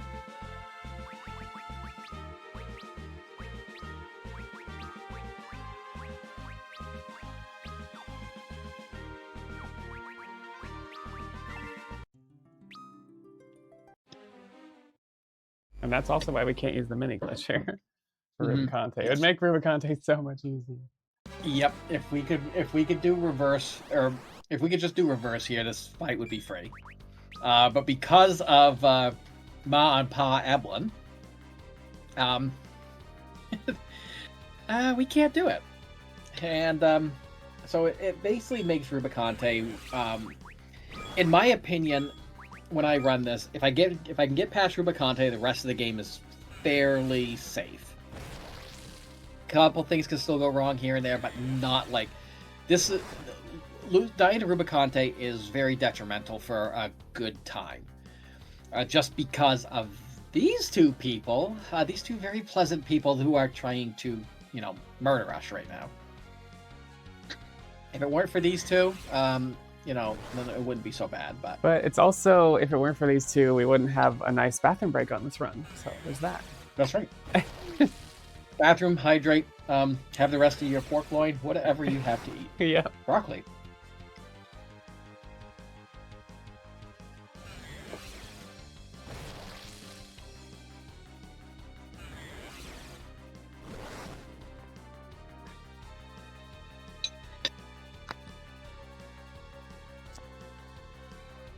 The funny thing is when Edge dies on this fight, and then he's still talking to his parents.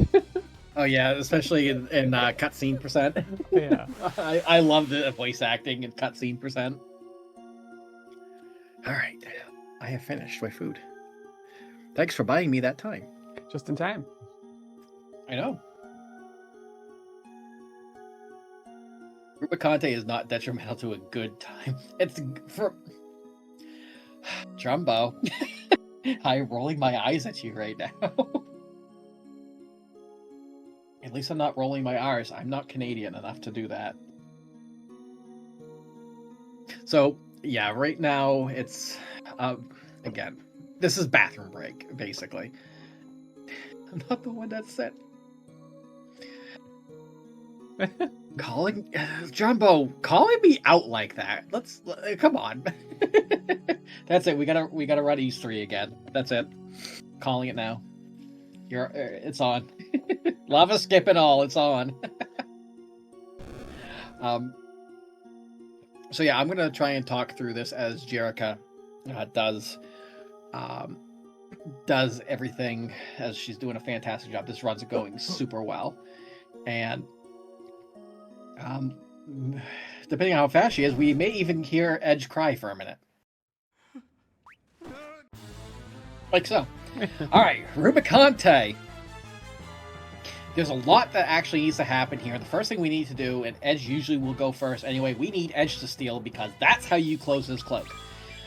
If that cloak remains open long enough, we will get hit with Inferno and everyone will die, because Disco's dead and so are we at that point.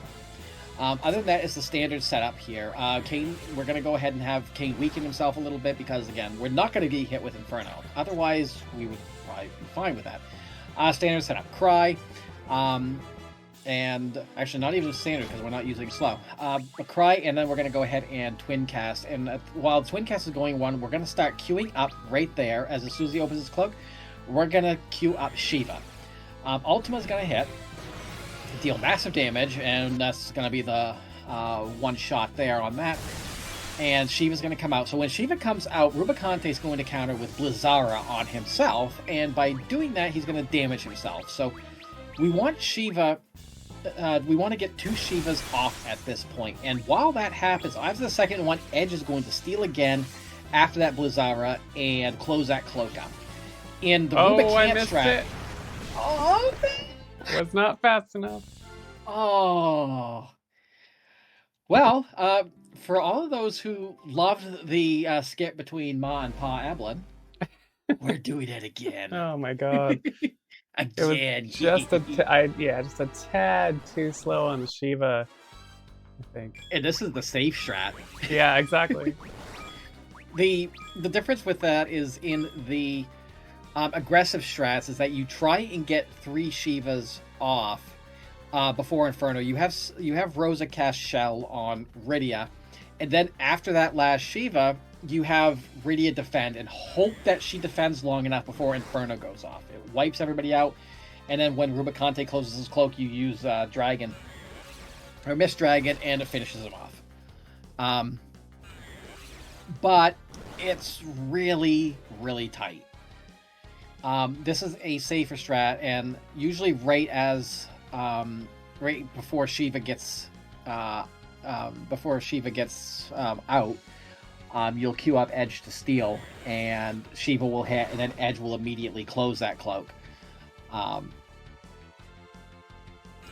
have tested it with having Rosa use slow, but for some reason, I don't know if it doesn't work for Rubicante by Edge in such a way, but he still ends up getting Inferno out. So, and plus, if he's also slowed, then it kind of makes it longer to go for the second set, because we need to wait for Rubicante on the Rubicam strats. We wait for him to open the cloak again, and we just hit him with Shiva a couple more times until he's gone. Excuse me. So that's basically why we don't use slow. Jerica, I have to apologize. I jinxed it when I said to you that the run was going so well. Yeah, it's honestly like I'm so used to the other strat, but I'm still like wrapping my head around this one. But yeah, this one's a little bit. There's a lot more steps to it, and on my notes I actually have both the Rubicant and Rubicant strats, and the amount of actions in the Rubicant are fewer, but you have to have really, really tight menuing to do it. And Jerica is talented and fast enough where she can do it. I can't. I think I've done it once out of like a million tries. And when I say a million, I mean like 10. Because I can't be bothered to sit through this cutscene more than once. Right. Yeah, it's a pain. But you know, like, I got stuck on this run when I was first learning it. I got stuck here for a week or two, like trying to get that fight figured out. So yeah, I was the first time I ran this officially, I think I lost like 45 minutes to this fight because I couldn't get it. And then I said, you know what? Let me think of something else. And it's like, it's slower, but it's safer. So we're going to try it again. Edge going to get that steal out. Cecil's going to get Cry going, and we're going to just knock out Kane. We need to keep Rosa alive, though. In any percent, Rosa, we don't want to have her living, but we do need her alive here. Because she needs enough experience to get Mini so that we can use Reverse Glitch on the upcoming fights. So Rubicante is automatically going to attack Edge because Edge has draw attacks. Edge is now in critical, which means Cecil's going to defend him. So now that the cloak's open, we have Ultima coming out, and Shiva's going to be cast as well. And because Rydia has Fast Talker, Shiva's coming out really, really fast. And she'll be able to cast again. And I'm going to set up Steel and hit Steel right now. And Steel should hit right after this Blizzara. There we go. So at this point, Rubicante is going to close his cloak, and he is now going to do 2 melee attacks. And they're both going to hit Cecil because Cecil will block both of those attacks. Ooh, that's a low roll. We want Cecil to die here as well. And there we go. Okay, so Cecil's dead. We're going to have Edge just take himself out this time to finish that. So this leaves just the girls up. Rubicante's going to go ahead. Edge? Oh, you know, he's got another shot at it. Thankfully, he's fast enough. Okay, he was demonstrating his inner Yang. Okay. Yeah. So now the girls are just left alone, and we're waiting for that cloak to open up, and we're gonna hit Shiva one more time. And with any luck, the Blizzara that he casts on himself will take him out. If not, we have enough time to cast Shiva one more time, and there we go. Ooh. Ooh, he did not play nice that first time though. let's. I think I was just a tad too slow the last time. Is really what it was on getting that second Shiva. Yeah, and like I said, there's a lot more steps to remember in the Rubicam strat. It ends up being safer, but at the same time, there's more. You have to kind of juggle more things. So, well, and like you said, like what I should have done is sealed after the first Shiva because I had flubbed up the menu on the second. And that's another one where you could just make the fight go longer, but you could still like just close the cloak an extra time. Yeah, and the way I've the way I figured it, you really only need Shiva to hit 3 times. And to me, it didn't, because I tested this yesterday when I was streaming, and I'm very rusty at this game, so I was very slow on that menu. I didn't trust myself to get a second Shiva off, so I stole. Or I used Steal with Edge, closed that cloak, and did all that stuff so that just Rydia and Rosa were remaining. And then I was able to get 2 more Shivas off anyway. And that was it. So as long as you're at least hitting 3, you should get the kill. It doesn't matter if it's 2 and 1 per phase or 1 and 2. It should still work. If it doesn't, and you're just like, he didn't end up doing enough damage, you're seeing Mom Pile. You have time for another bathroom break. Oh, yeah, well, I mean, you have time for another Shiva, technically, right? If you're fast enough, you can probably get a 3rd Shiva in there. But I just mean, like, we do 2, we close the cloak, and then we do 1, so we have enough time for another one, right? Yeah, but if I'm saying if you do 1 and then you do 2 on the second one, you might not have enough time for a 3rd. Gotcha. Yeah, you're right. It's possible. And again, that goes back to more Rubicam strats where you just have to be like so good at menuing, which I know you are definitely. So if we ever race, there's your advantage right there. I just get around it, right? Like there's the problem with the Rubicam strat, as you call it, is that you need to switch players 4 times and then hit up twice and hit defend. And so doing all of those inputs fast enough is really tough. And so one of the ways around that is to have Edge kill Rosa after she does twin cast, and then to have Edge defend after Rydia does her Shiva. And so then that means you only have to switch 2 characters and then defend. So there's little things here that made it so I could do it because I could not do the original strat. Yeah, and which is like the aggressive strats are still faster. The safe strats, again, they're safe for a reason. They are slower because you do have that second cloak phase. It works.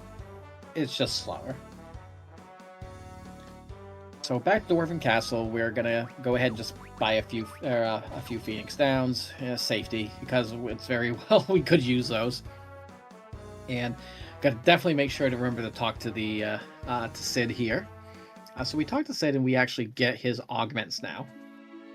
And the one augment we really want from him is adrenaline.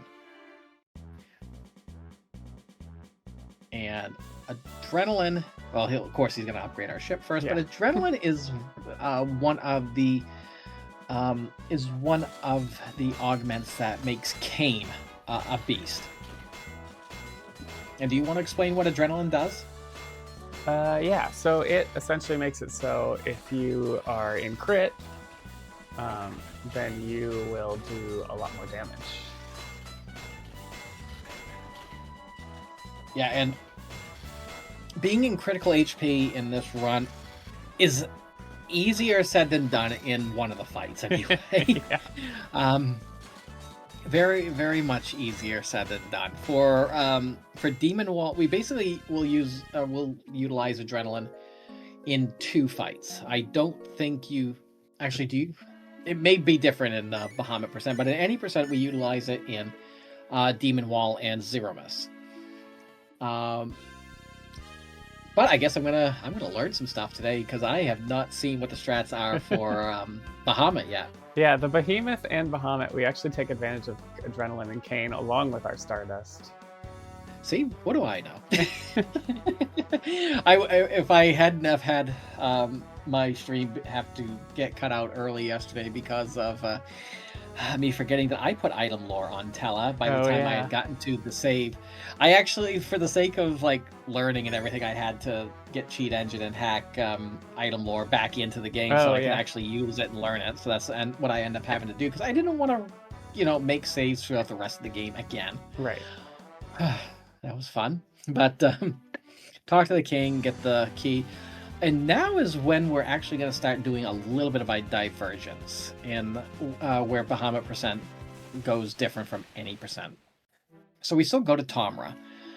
Normally in any percent, we're going to go ahead and buy an Ogre Killer and some Shurikens to use later. Ogre Killer is the axe that Kane will use for the remainder of the game in any percent.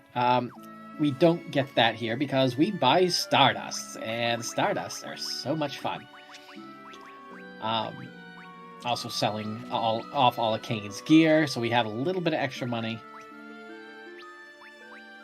And we're going to buy 16 Stardust. They're very expensive, but they hit really hard. And especially when you have item lore equipped. And this is the big reason why currently we're able to do the Bahamut percent right now, is we are using Stardust strats. So we're going to go ahead and go to the Passage of the Eidolons. And so for all the Sid fans out there, why isn't Sid saving us from this lava, huh? We're still taking damage. So there are a couple items we are going to pick up here.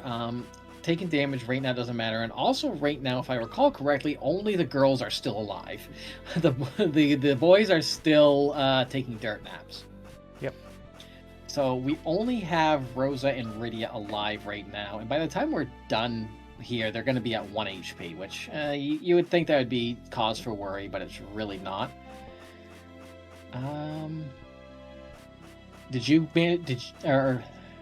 Next floor. Yeah, I do that too on this floor as well. I take a wrong turn. We don't have to do this in better any percent, but in any percent you do this. Yeah, this is. Yeah, as long as so in this floor we're going to go ahead and pick up the poison axe and a sword for edge, which I believe just gets thrown anyway.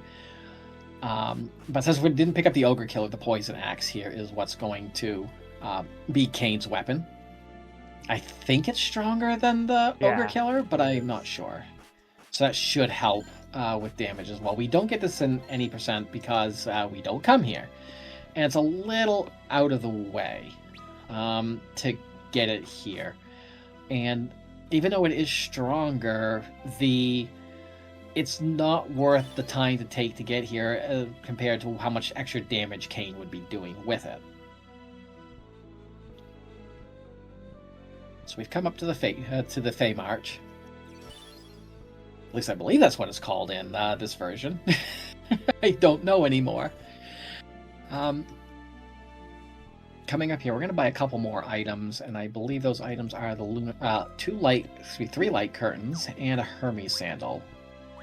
All right, what are we selling? This. And the gold hairpin. I do know if money is a bit of an issue at this point, which it shouldn't be because money routing's pretty locked in for this game, and it doesn't really have a lot of variance. There are a couple chests in the previous floor that contain, I think, total like 9,000 gil, so that's a good backup if you find you are low for some odd reason. I tend to grab them on the way out. Okay, here we go. So, a bit of a quick menu here. We're going to go ahead and put item lore onto Rydia. And also going to be... we're going to go ahead and set up the reverse glitch on everyone, which the only ones living right now are the girls, because girls rock. Let's be real. So we're setting up Faith as well because Faith will aid in our Stardust damage. So we're going to go ahead and talk to Asura here and get with this fight really quick. So because of item lore, as mentioned, any item we use, whether it's healing or damage, is going to have a double effect. So, and items tend to get over defenses really easily. So the first thing we're going to do is we're going to go ahead and have Rydia use a Hermes sandal. And this is why we bought the extra one, because the ones we do have in storage, right now, actually in our inventory, we're going to be needing those for Kane later. So right now, what we need to do is just Hermes sandals, and we're just going to drop a couple Stardust and just pray Asura doesn't heal herself.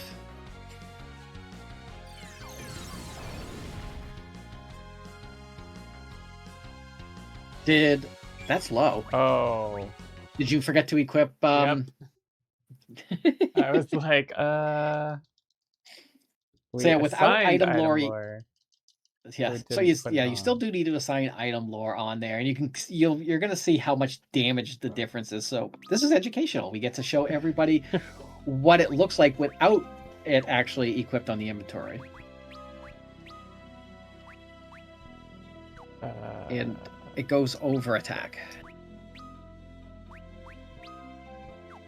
There you go. First try, absolutely.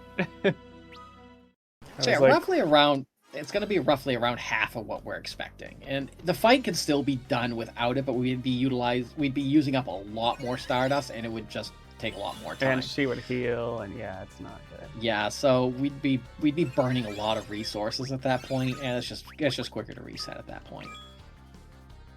These things happen.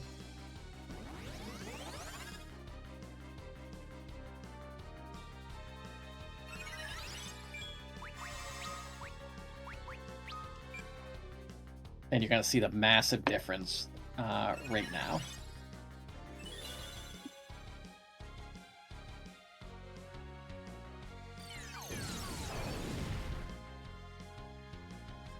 Yeah, so you can see nearly double damage right there with. I'm not sure how much HP Asura has. I do need to look that up at some point, but I know it's you need at least 2 to 3 Stardust to take her out, and just hope she doesn't heal.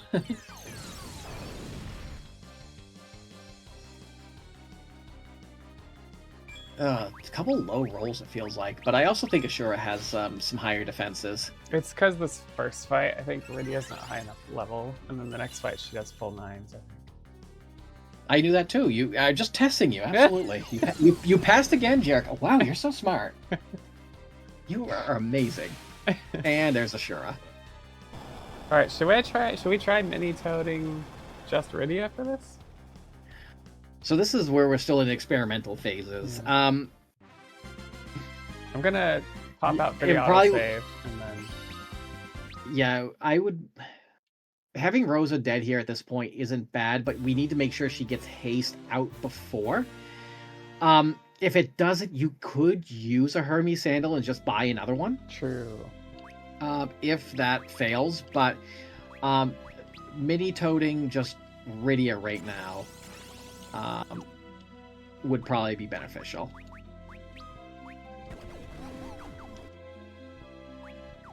Just pop out real quick. Yeah, could do that, or a quick save, and either would work just fine. The auto saves are awesome because it's like on map transition. It just automatically saves it, and if you end up having to reset the game and just continue, you'll be right back where you were. So a second verse, same as the first, basically. Ooh, that might not. That might kill Rosa. Yep, alright. And it did. Okay. So we'll go ahead and use that last Hermes Sandal. We'll just buy one more. That might be the safe way around it anyway. We don't want Rosa alive for the first part of the... what's that cave called? The sealed cave we're going to after this. Because it makes the door fights a little bit more challenging. Not a lot, but it's just kind of like, eh. So, yeah, we're again, second verse, same as the first. We're just dropping Stardust on. Leviathan can't do anything. Mini Rydia says, "Ha ha! You can't touch me!" And just that. I was doing my best high-pitched Rydia voice. Did it work? I did. I even did it without squeaking. True. It takes about 3 to 4 Stardust to get Leviathan down. At least on the bright side, Leviathan doesn't heal himself.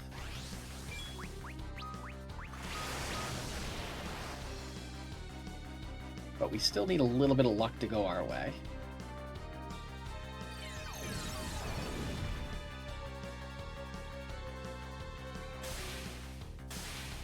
And there's Leviathan.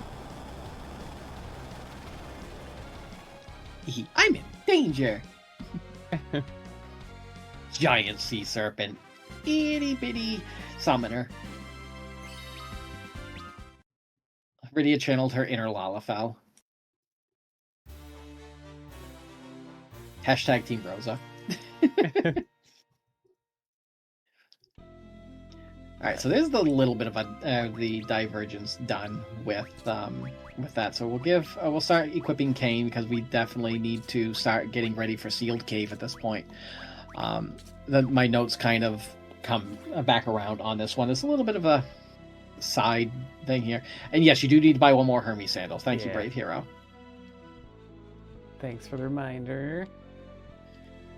It's not 100% vital because we do have haste, but it still saves us some effort.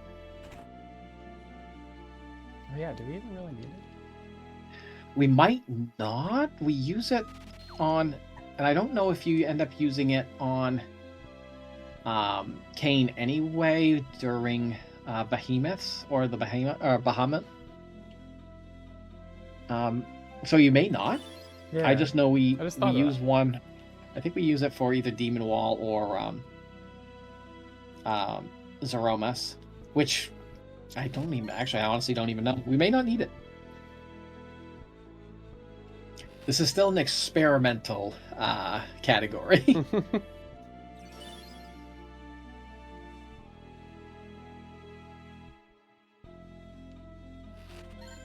Let's grab the extra elixir there. But... Never can go wrong with an extra elixir. Especially with the Archfiends coming up. Yeah. Alright, and did you make sure to give Adrenaline Bard Song augments as well? We're going to do that right after we open the door. Alright. Just making sure, because it's like I saw your menu. I was like, yeah. Wait, are you doing the menu now? Okay. Alright, so we're going to open this up, and Jerika's going to go ahead and do another menu, because while Rydia's alive, we kind of need her to have a little help right now to get through the Actually, rest she doesn't, of this. But we do want to assign abilities. Oh, we don't revive Kane and Edge for Better Behemoth? No. For Demon Wall we will, but not for the doors. Interesting. Alright, we want... I am learning. Learn it! Chat's got your back. Absolutely. Thank you so much, chat. Okay, so we're going to put Adrenaline onto Kane, and we're going to put Bard Song onto Rydia. And this is also the time we want Rydia to make sure that she's at least at level 40 so that we can get Haste March. Haste March will stack with Haste and will make things go very fast. Especially when you have someone who has an axe that just is berserk. So that's basically the strategy that we'll be utilizing with the Demon Wall coming up, is we're using berserk strats and just pray that Kane doesn't miss. Yeah. Because that's a thing too. Channels his inner yang. So like So the quick quick save save- before the door, yeah. Yes. Because the doors can... the doors can still be a problem.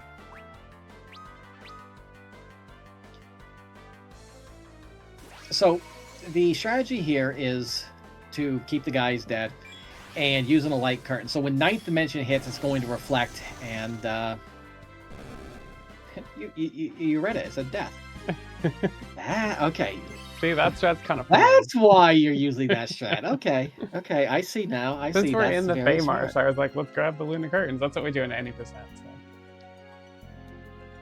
So. I guess this is what I would learn if I actually played any percent. Yeah, there you go. And not better any percent. But I like the better 80% because it's better. It says so right in the name. But see, that's how you appreciate things in life, you know?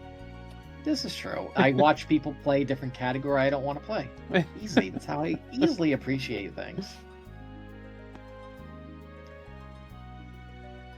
So we got 3 of these door fights, which is why we get 3 light curtains. And yeah, it just makes the door fights a lot easier. We don't really need extra levels on... I mean, a couple extra levels on Kane here and there probably wouldn't be a bad idea, but... because we don't know who the door is going to target, it's better just to have one person there. I mean, so we can guarantee that. When Rosa's alive, I've done this with Rosa alive, and you can kind of tell who's getting targeted, but it's kind of, since they're both in the same row, it's sometimes hard. So it just leaves the only other way you could do is if you had Edge alive and you put the Lunar Curtain on him, because he has draw attacks and he will get targeted by that because he has draw attacks. Right. So that's your only other way to guarantee who's getting hit.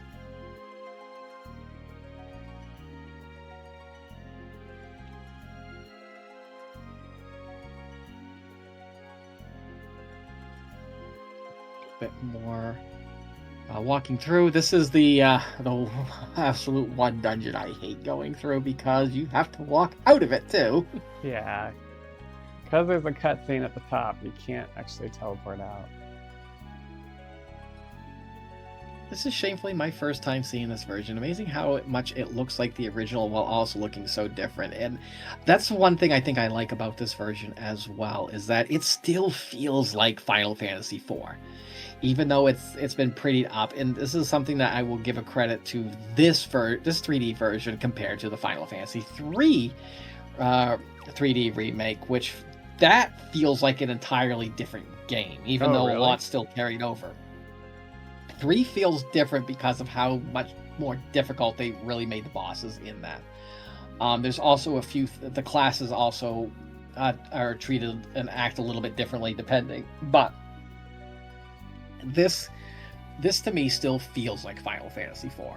And that is one thing that I will give this credit for. And anyone who's never played the 3D version, I highly recommend doing it. I will say it's a very tough game to play casually, especially if you've played the original versions or the Pixel Remaster. This will definitely give you a challenge, but everything else still feels really, really good. So there's our last Demon Wall fight. Excuse me, not Demon Wall, that's our last door fight. And we're gonna take these Phoenix Downs that we got and revive. We only got 3 though, but we can use Tent Glitch if we wanted to revive Edge, which it looks like you are not reviving Edge. No, he dies on this fight anyway. This is true, he does die in that fight. I forgot about that. Everything. We got all the augments. Yeah, I think we're good. I know in my notes that he does throw a shuriken, but let's turn the doors. Derp. I knew that. I'm reading my own notes. I can read. So yeah, here comes Demon Wall. This is where we're going to start seeing the adrenaline strats, and we're going to also see Jerika do some... it's going to look like she's opening and closing a menu for no reason, but there is reason for it. Yeah, ATB wait. So, a typical setup, we're going to go ahead and cry with Cecil. Normally, Kane would use a Hermes Sandal followed by a Bacchus Wine, but Rosa has haste here. So, we can go ahead and use that Bacchus Wine, or in this case, use the Hermes Sandal. Yeah, I used it because she's slowing, and that's right, she has to use the slow. Yeah, that is true. So using the slow, and Vridia is just going to use Haste March, and so while she's using Haste March, she can't do anything else. But once Kane gets the Bacchus Wine off, you're going to see that ATB bar just fill up. And there's a miss. Thank you, Kane. And so with Adrenaline, because he's in critical HP, he's doing extra damage. So we're just kind of sitting around waiting for Kane just to do everything. What Jarek is doing is going into any menu or any command that's going to open this up. And so when Kane's ATB bar gets full, she's going to activate it but not use it. And what this does is it basically just halts the ATB of everything else going around it. So once the attack goes through and you see the numbers up, she's going to go ahead and cancel that out, which will allow ATB to resume again. And it's just lather, rinse, repeat. So it's a lot of activating the menu or the target, waiting for Kane to attack, canceling it, waiting for Kane's ATB to fill, activating it, back and forth, back and forth, back and forth. And that is the strat for Demon Wall here.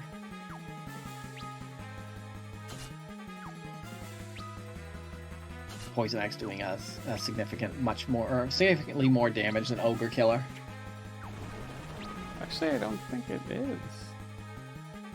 I thought Ogre Killer did like 4,000, and this is doing okay, Yeah. not significantly more. It's doing something. Usually, this hits more. I wonder if I did assign Adrenaline, right?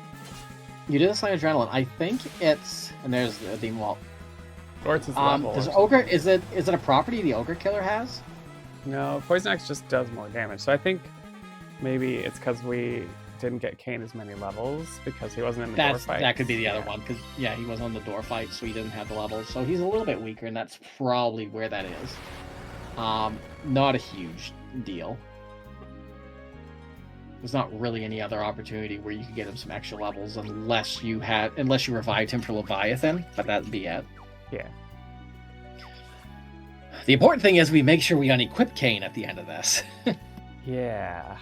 You want to Yeah, talk about Kane's- why? No, he's not. He's not going to betray us again. I know Kane. Well, if he did Kane, my betray straight us, crush. if he did betray us and he came back to the party, he of course wouldn't show up with some totally different armor and weapons and just completely eat the ones we left on him, right? No, absolutely wouldn't. No, not whatsoever. And for some reason, the axes do more than his spears do. So, why would we unequip Kane? That's a good question. Dev trivia: the illusion of the demon wall coming closer to the party is committed by the party being teleported closer to the door each step. Interesting. That's how they pulled that off. That's really cool. I like that. Kane just likes to show it all, yes. My least favorite part of the sealed cave. Walking out. Walking all the way back out. He wouldn't betray us, but he is going on a vacay, and it's a different weather where he's going. Yeah, it's going to be much warmer than the lava here, which is why we have to strip him down. Absolutely.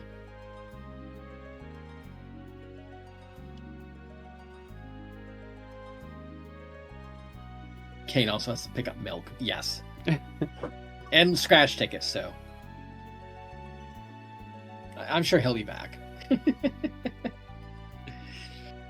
Yeah, the little there's so many little tricks in Final Fantasy 4 3D that no matter what category you're running, it's just cool to see how just utilizing augments and equipment can just make things so much different. It's like, and this is one of those games where every character except Sid has a use. And I can't say Sid doesn't have a use in the game. We have to give him the augments so we can get his augments. That's literally his only use, is that we have to feed him 2 augments so we get adrenaline. Well, he fixes the ship. That's lore. We're talking about in-game. He doesn't provide anything. He literally drinks a potion and dies. Listen, that takes some skill. To take something that is supposed to heal you and just, Wait, we didn't give Sid the bone mail, did we, from Final Fantasy V? Where a potion would just, kill him?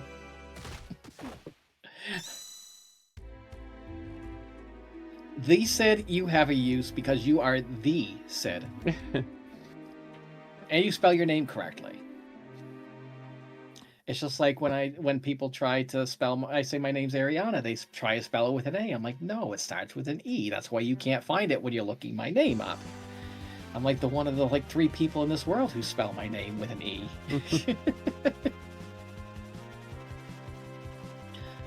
All right, so spoilers: Kane betrayed us again.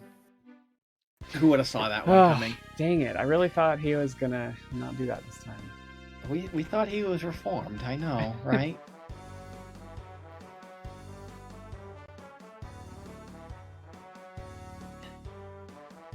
But so coming back here to the Dwarven Castle for what, the 5th time at this point. Yeah, we and see each this time, more than anything. Each time we're like, sorry, King, we lost the crystal again.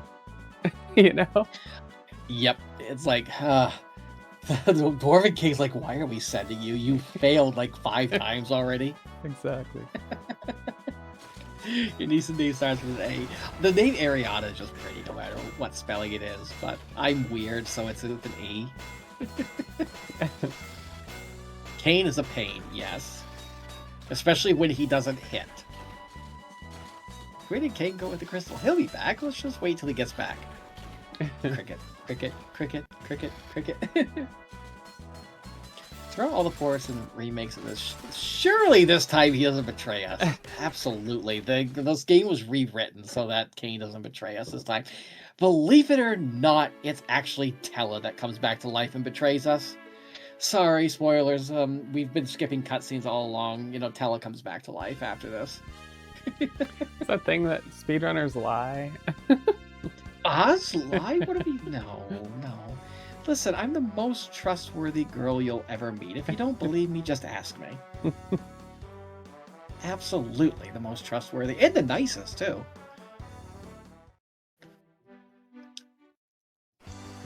So, now that we got this jumbo drill on... we're gonna open up the hole that Sid, sacrificed his life to close up. Yeah. Which never made any sense to me, but...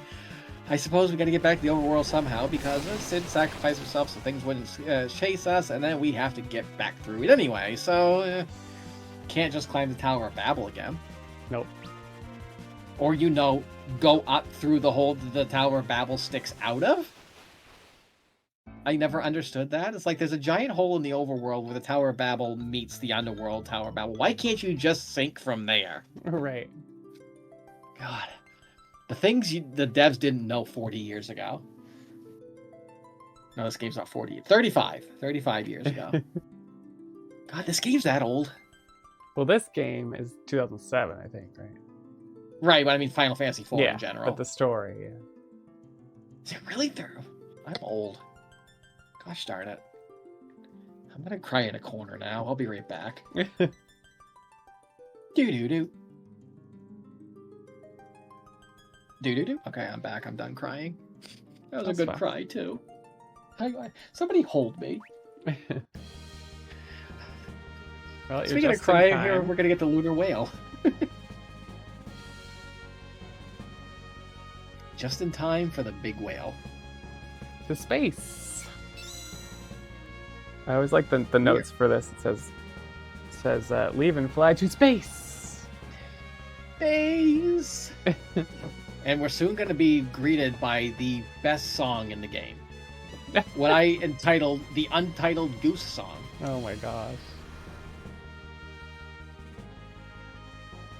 I felt you roll your eyes at that one. Honk, honk, honk, honk, honk, honk, honk, What the heck? So fun fact, I play a song over this one because it's not a song. I believe it. I love. It's like I will just say honk throughout the entire song just because it does just sound like a goose. I can see that. Honk, The honk, space. honk, honk, honk, honk, honk, honk, honk, honk, honk, honk, honk. And that's all we don't even hear the entirety of the song. I know, because we we're just so hear fast. the same thing over and over. So I'm like, all right, we're playing a different song. Yeah. We hear it a lot because we go in, we get Fusoya, we come back, and then later we come back in anyway, and we hear it even more because we're killing Bahamut. Yep. But not right now.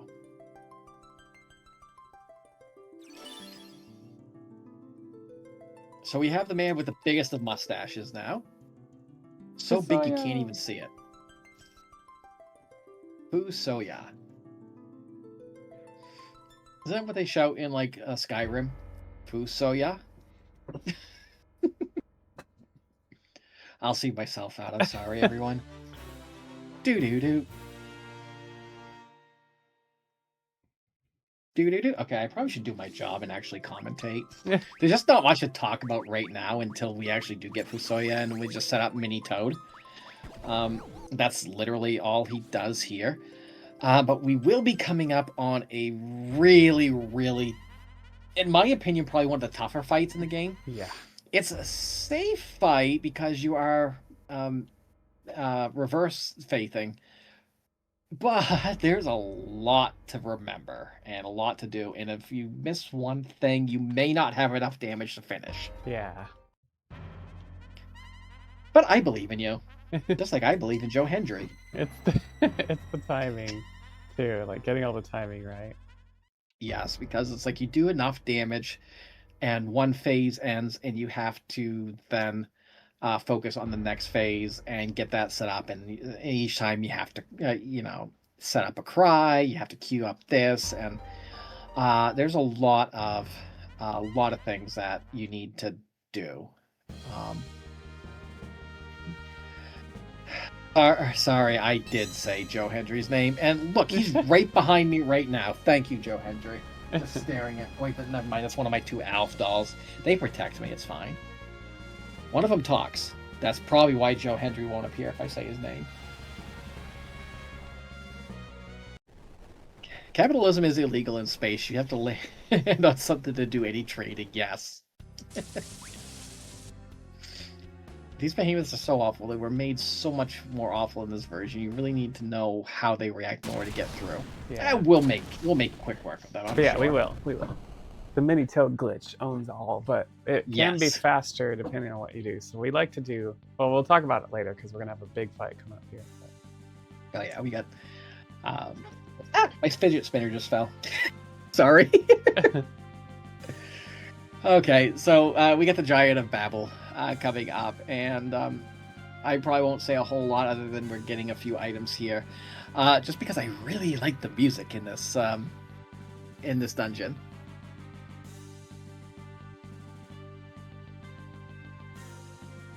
Also, Bedward's not in his bed anymore. Yep, all our friends are back. Even Tella! Aw, Tella's not back. Except for Tella. Pour one out for Tella. Pour one out. F's in chat for Tella. Meteo is permanent.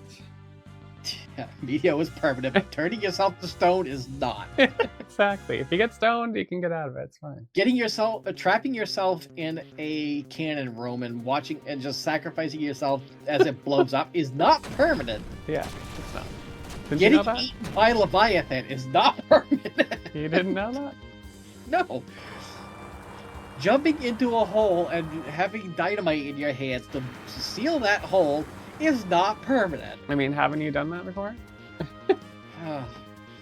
Listen, there was that one time in college, but I'm not going to talk about that, okay? Okay, that's fair. Alright, so we're in the Giant of Babel, and this is going to be the one room where we actually get the map reward by completing an entire map. Mainly because we don't have a choice, but we do want these X potions. We absolutely need these X potions. So yeah, one of the things about this version is that if you actually do visit like every spot on a map, you get a map reward, which is usually some minor items. We don't need any of them, except that one, which thankfully just happens to be in the shortest map and the one that you literally can't complete. You can't even get to the other end of the room without completing it. Yeah. So, and we get 3 X potions for it, which we will need. And we'll share that one later. Also picking up a Fuma Shuriken and an Elixir here. And other than that, that's it. We are already set up for the fight because that's what Fusoya did for us on the moon.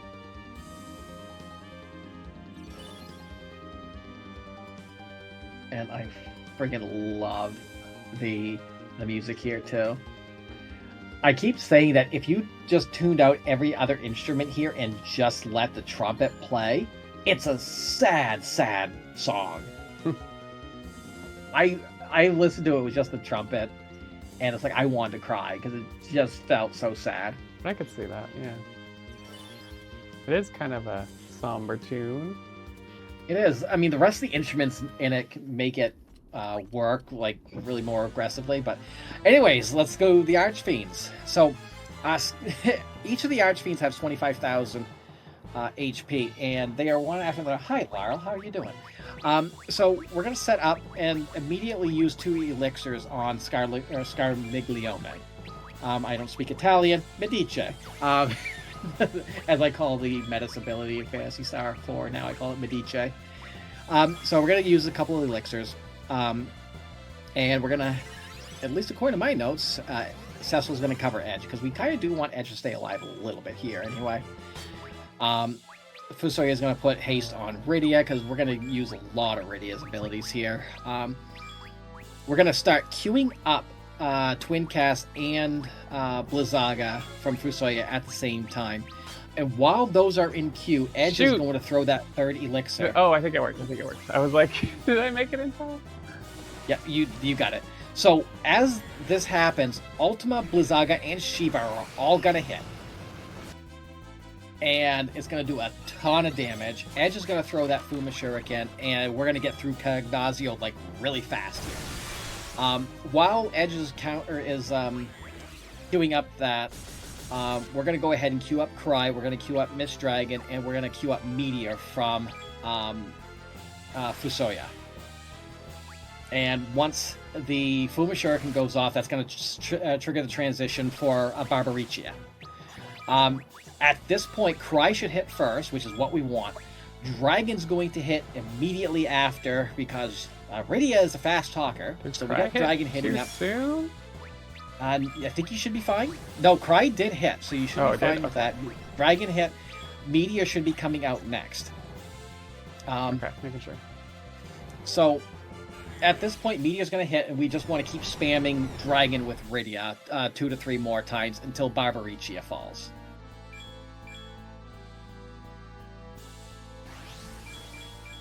And during this last dragon, we're going to queue up Cry one more time.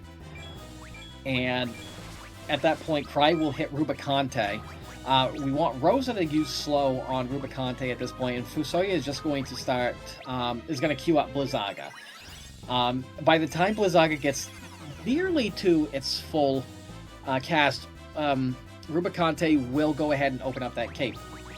And at which point we're just going to start queuing up and spamming Shiva at this point. Now, if Rubicante does hit Inferno, it's not a big deal because we do have reverse glitch going on, but it will heal him. And if it does, he's going to close up his cape, in which case we need to switch Rydia out to Dragon at that point. And with any luck, the only thing that we have that we can do is hope that we are doing enough damage at this point. So he's getting healed from Inferno. Nice. And thankfully we dealt enough damage here with Shiva to finish Rubicante. And that's the Archfiends. Yeah, it's wild. It's a really rough fight. And the thing is, because you reverse, you can't heal your MP. So you need to manage it very, very tightly. With the extra levels, Rydia has higher intelligence and also has extra MP, so there's no real risk of running out of MP at that point. In better any percent, there is a chance that that can happen. And if Rubicante is not dead when that happens, what we try and do is we use Blizzard with a Fusoya to open that cloak back up, which will allow Edge to just spam shurikens, which we do buy in better any percent, but not here. So, in between fights, we're just tenting everybody up. At least Cecil, Rydia, and Fusoya to make sure that they're up. We're going to set up mini reverse glitch again and faith glitch. And getting ready for CPU. Which I'm still, with better Bahamut percent, I am definitely looking to see if Stardust strats here wouldn't be beneficial too. But nice. But I imagine you are going to be using better any percent strats here. Standard stuff. Okay. Which is, in my opinion, a lot more fun anyway. So, and also everyone's small. Doesn't matter. Because that's just the way it goes when no one's physically attacking. So standard setup here. We're going to go ahead and cry. And then we're going to have Cecil and Rosa queue up Twin Cast while Fusoya is going to use Meteor. Once Twin Cast is around a certain point, we're going to go ahead and line up Rama. Rama's going to be doing the most amount of damage for Rydia. We do want to throw something at the stuff at the CPU until it dies. This is definitely a bit of a tricky fight if not set up right. And you can see one of the bits go down there. And normally we would get shurikens to throw at the CPU, but this is why we picked up that sword in Path of the Eidolons, is so that Edge can just throw that instead. We do have a couple more items he can. But at this point, what we end up doing is just Meteor's going to hit, going to do a lot of damage, and Rama's going to be doing the majority of the damage from here on out. And also because we are reverse glitched, we're not worried about anything. Edge just smiles at the orb.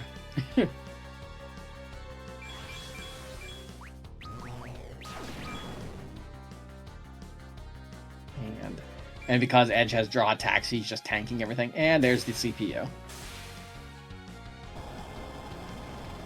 So, fun fact, don't ever throw the poison axe here.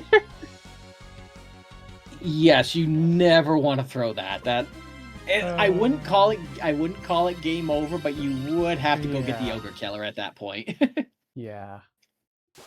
Unless you want to try spear strats, which I don't think anybody. Well, what I ended up doing when it happened to me is I used the Dwarven axe, and it just does not do the same amount of damage.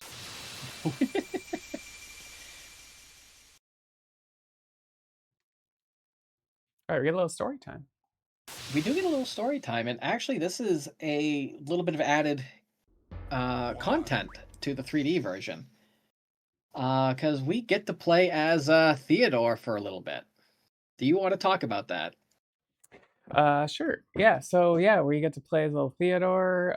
He is the son of I call them the Moonanites, but no, they're the lunar. He's a lunar dude from the moon who married a human woman, and so so we kind of act as Theodore, like talking to mom, talking to dad. Mom's pregnant. You'll see a bunch of scenes here, and then eventually mom dies in childbirth, essentially, and we find out that the child she was having is Cecil. And so we find out that this Theodore is Cecil's brother, and that's like the moment. In fact, and then his dad dies from like mob mentality, I think, or something. He took an arrow to the knee. I don't know. Yeah, something happened there. And then, so basically this kid and his baby brother are left alone. And so this creepy dude from the moon says, "Hey, you're mine now," and brainwashes him. And then he ends up leaving Cecil as a baby in the Kingdom of Baron, where the king finds him and adopts him. And that's where we basically find out Cecil's past, basically, and that this Golbez and Cecil's past, basically. So Theodore becomes Golbez. I don't know what's better, the fact that you called them Moonanites or Lunar Dude. Moonanites. They're Moonanites or Lunar Dude. I love it. They're dude. Both awesome. Look.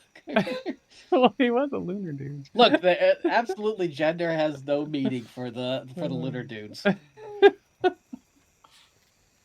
Or the Moonanites. No! I already know I'm speaking again. Jerica, why must you do this to me? Yeah, or the Lunanites, you know. They're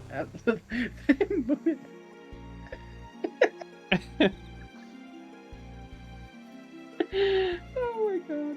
Water. Give me water now. Okay, I'm good. Okay. So, yeah, this is a bit of a story trigger, and this is exclusive to the 3D version, kind of giving you details about Golbez's origins. Does it mean this little Golbez used twin casting and fire the quad laser? Maybe. Fire my laser. Fire my laser. Laurel, I blame you.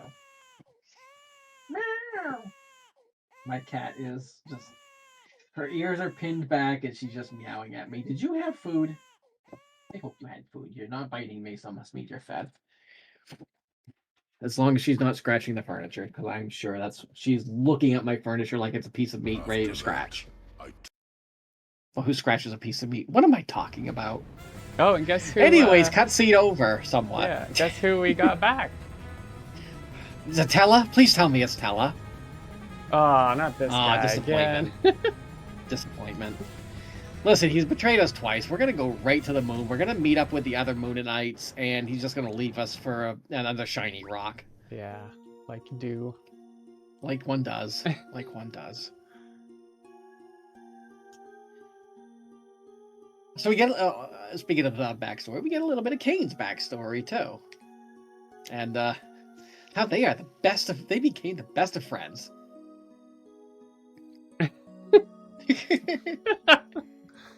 Absolutely. Best friends. Little Rosa. Both are so pining cute. over the same girl. Yeah. Team Rosa forever. Didn't we take off all his stuff? I know, he's got new stuff somehow. What the heck? Yeah, It's not even you good. know, I know it's not even good stuff. Alright, back on the Lunar Whale. We now will take our last voyage to the moon. At least I think we're going to the moon now. Yes. And we're going to go finish up what Bahamut percent is. Which that means I need to go to your notes because I don't have notes up this far yet. Do-do-do.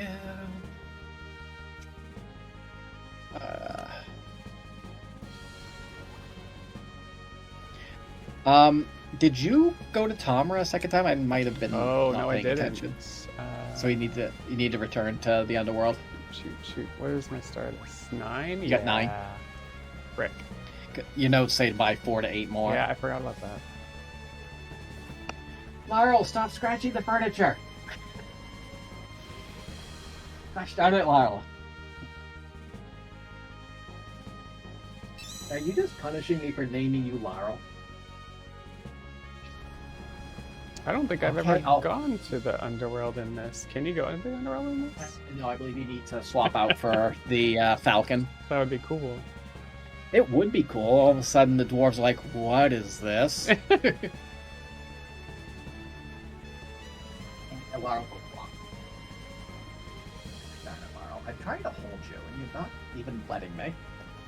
Oh, cats. I have 3 of them, and this is the one that is literally my shadow.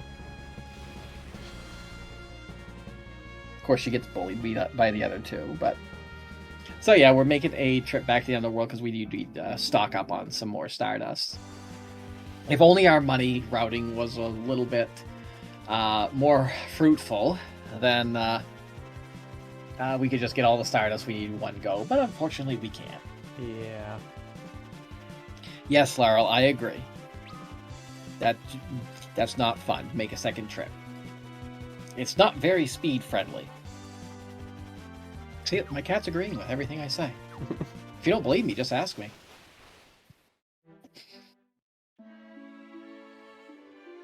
At least if you threw the poison axe by accident, you'd be able to get an ogre killer here. Is 8 more? 4 to 8. And it looks like each behemoth takes 3 to 4, so that would be 12 there, and Bahamut also takes 3 to 4. So yeah, and as Kane long helps. as you got like 6, and Kane helps, yes. So in theory, you could probably, you probably might have even been able to do with whatever Stardust you have, but you'd be relying a lot more on Kane. Yeah, it's gonna be slower. Yeah.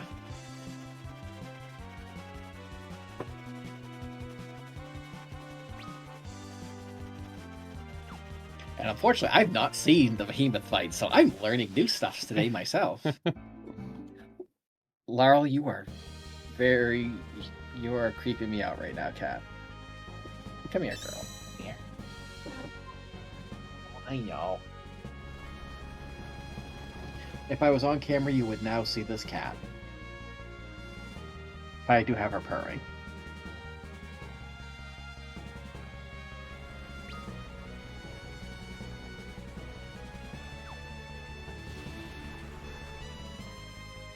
Alrighty, so now we get to do Bahamut, what everyone came here for. Well, no, everyone came here for Jerica's awesome gameplay, and aside from Rubicante, the game's been treating you pretty well. Yeah, not bad. Rubicante just did what Rubicante does. Yes, gotta make sure he's got adrenaline.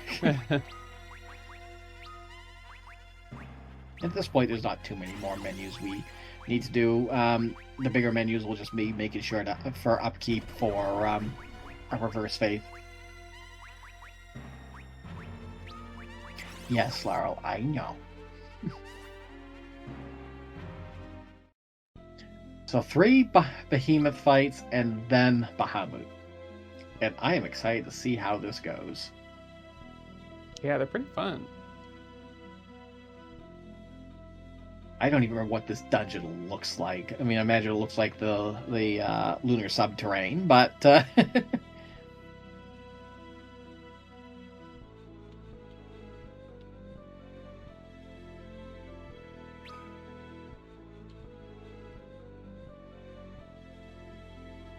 So I recall correctly, these the Behemoth fights kind of resemble like they would be random encounters.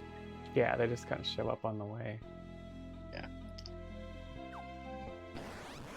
Flash leg? No, yeah, that's what Rubicante did, just flash leg. So, strats here, Cecil cries, then covers. The notes say cover Kane, but we have reverse glitch, so I can't imagine. It's because we want because Kane to get healed. That's right, because we are we want him on adrenaline. So Rosa's gonna haste Rydia. Rydia's gonna start throwing some Stardust here. After the first Stardust, it counters with Maelstrom. Yes. Okay. So that's what we want to see, and that will put Kane down to critical HP. And in that case, we can just have Kane do the jumpy jumps. And look, we cast Toad on Kane. It's natural that he's just gonna jump.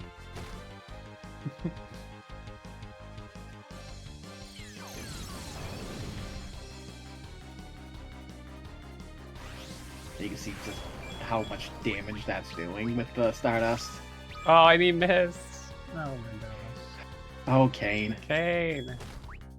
Oh no, and Cecil was down. Oh, frick. That's right, because Cecil can't cover if he's in critical, if I recall correctly. That is correct. I'm wondering. I know other, and maybe you can answer this for me. I know other Final Fantasy games, a Dragoon usually gets more power out of jump if he has a spear equipped. Oh, is that?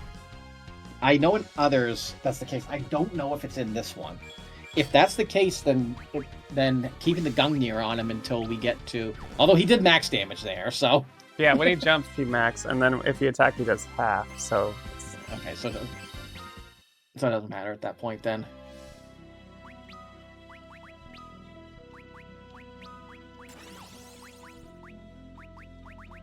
And we get to do this a couple more times. It's not. Okay. See, people who know more about Final Fantasy VII. Chat's got our back. My heart's out to you, chat. Different from game to game. Okay. Spears do either double damage or 1.5 while jumping, if I recall correctly. Okay. I know in the original Final Fantasy IVs, I don't think it mattered, but I could be completely wrong too. Again, my fantasies all began with PH. So, as I was a Sega kid, so I played Phantasy Star more than Final Fantasy. So, there was no jumping in those games. Only Grizz. Only Grizz. It's the same roll in 4. Okay. In 3 and 6, that's where jump boost happens. It does not matter for 4 OG. Okay, thank you. Chat coming in with the hot knowledge.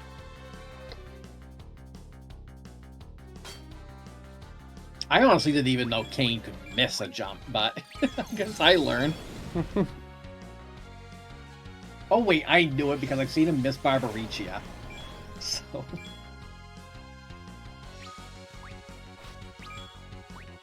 So basically the whole, it's the same strat. Cry, haste Rydia, throw Stardust, jump, GG. And keeps Cecil's HP high. Yeah. Just so he can cover Kane. Because we don't want Kane to get hit. It's not that it kills him, it just makes him we don't half want as him healed. effective. Don't heal that guy. Yeah, don't, it's like... Yeah, thankfully Maelstrom's not considered damage, it just sets HP low. Well... and what did it do? Well... Well then. That was mean. In any case, the behemoths aren't too bad.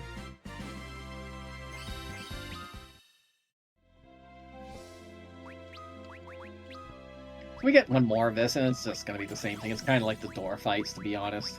Which is the only fights in the game we actually get to hear the original battle music in.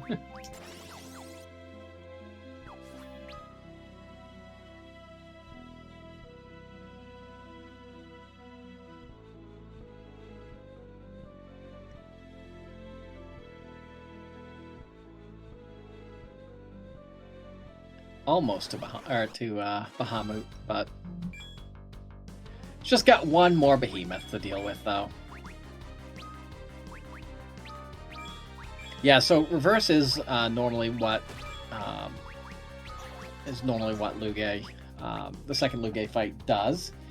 For some reason, when we use mini, it happens, and I don't know why. Again, people smarter than me can probably understand why, but when you cast mini, it just happens to add it in. We don't complain about that in this run because this game's hard. And look, we're speedrunners. If we can make anything easier and still save time, we're gonna do it. I will dare anyone to run this glitchless though as a speedrun. with no RNG minute. I think on DS you have to.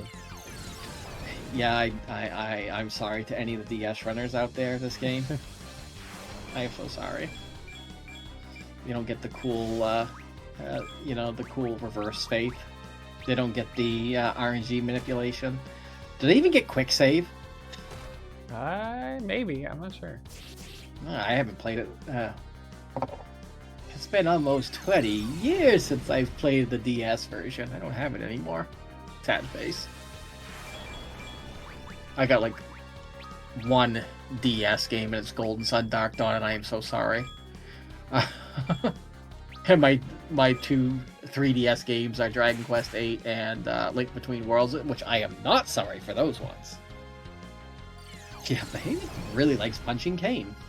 Exactly. I mean, who doesn't, though? This is very true. Kane has a very punchable face. Very, very punchable, and you want to just... for betraying us, too. Alright, so one more setup on Reverse Faith. And there we go. And the reason we do the mini a second time is so that, Kane will do full damage on his jumps. Alright, Big Durgan. Here he is. What everybody wanted to see. This is the Bahamut percent of Bahamut percent. And basically the fight's gonna go very much similar to how it went with the Behemoths. We're having Crying Cecil, Rosa's gonna haste Rydia, Rydia's gonna throw whatever Stardust she has, and Kane's gonna just jump. You can add a twin cast in as well if you want, but although I think at this point Rosa doesn't have enough MP to make it worthwhile. So we're just throwing Stardust, and Stardust is going to do a lot of damage. Riddy is really fast.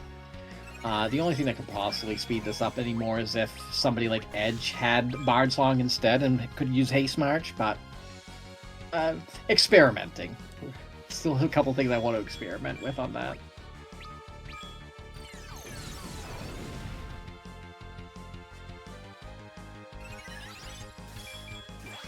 Yeah, go ahead and use Reflect, okay? Go ahead. I dare ya. Dare ya. Here's Mega Flare. Oh, no. And Kane's like up in the air, too. You like that?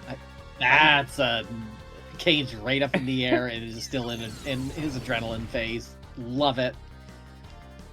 Love it. Is he going to get the kill? Is he going to get the kill? Is he going to get the kill? I don't know. Who's going to get the kill? Who's killing Oh, he God? did! He got the kill! Yes, let's go. And there's Bahamut. Argon. So that just leaves one boss.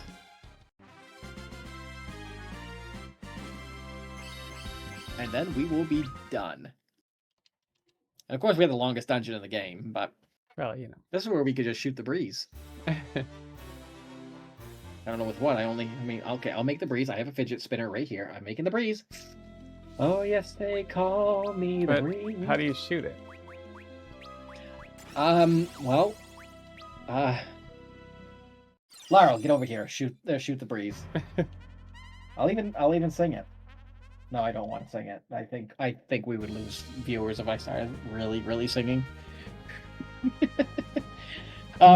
So now that we've cleared that out, one more menu, which I believe you just did, setting everything up, getting Kane.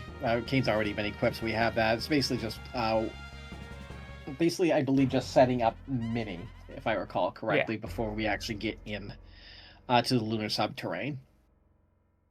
Kane's already got Adrenaline, so the menu that I have for my notes have already been done because we had the extra dungeon. And we get treated to Untitled Goose Song a little bit more. Oh no. Honk, honk, honk, honk, honk, honk, honk, honk. That was a Lynyrd Skynyrd reference, yes.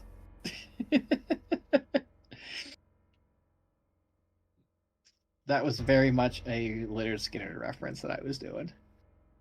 Also, I was wrong. Looking at my Piercing Magic Augment notes, you can get the Wayward Eidolon at the lair with Fusoya, but you can't get Piercing Magic until after the Giant of Babel is done. Did not know that. So, there's a augment there. We're just leaving it on the ground. We don't need it. I don't even know what the augment is. Me neither. Maybe it was Piercing Magic. I don't know. We don't need that. It's probably Fusoya's. Whatever it is from Fusoya. And now, some really awesome music. The Lunar Subterrain. Lots of traversing. Yeah, this is the largest dungeon in the game, and with better ND%, we don't have to worry about run. And I mean, even at ND%, because you had to go through the Naming Way quest anyway, you're still having safe travels here. Yeah. So, thankfully, this place is scary. This is brutal in the 3D version, and no one wants to see it. I'm glad you've been enjoying this run there.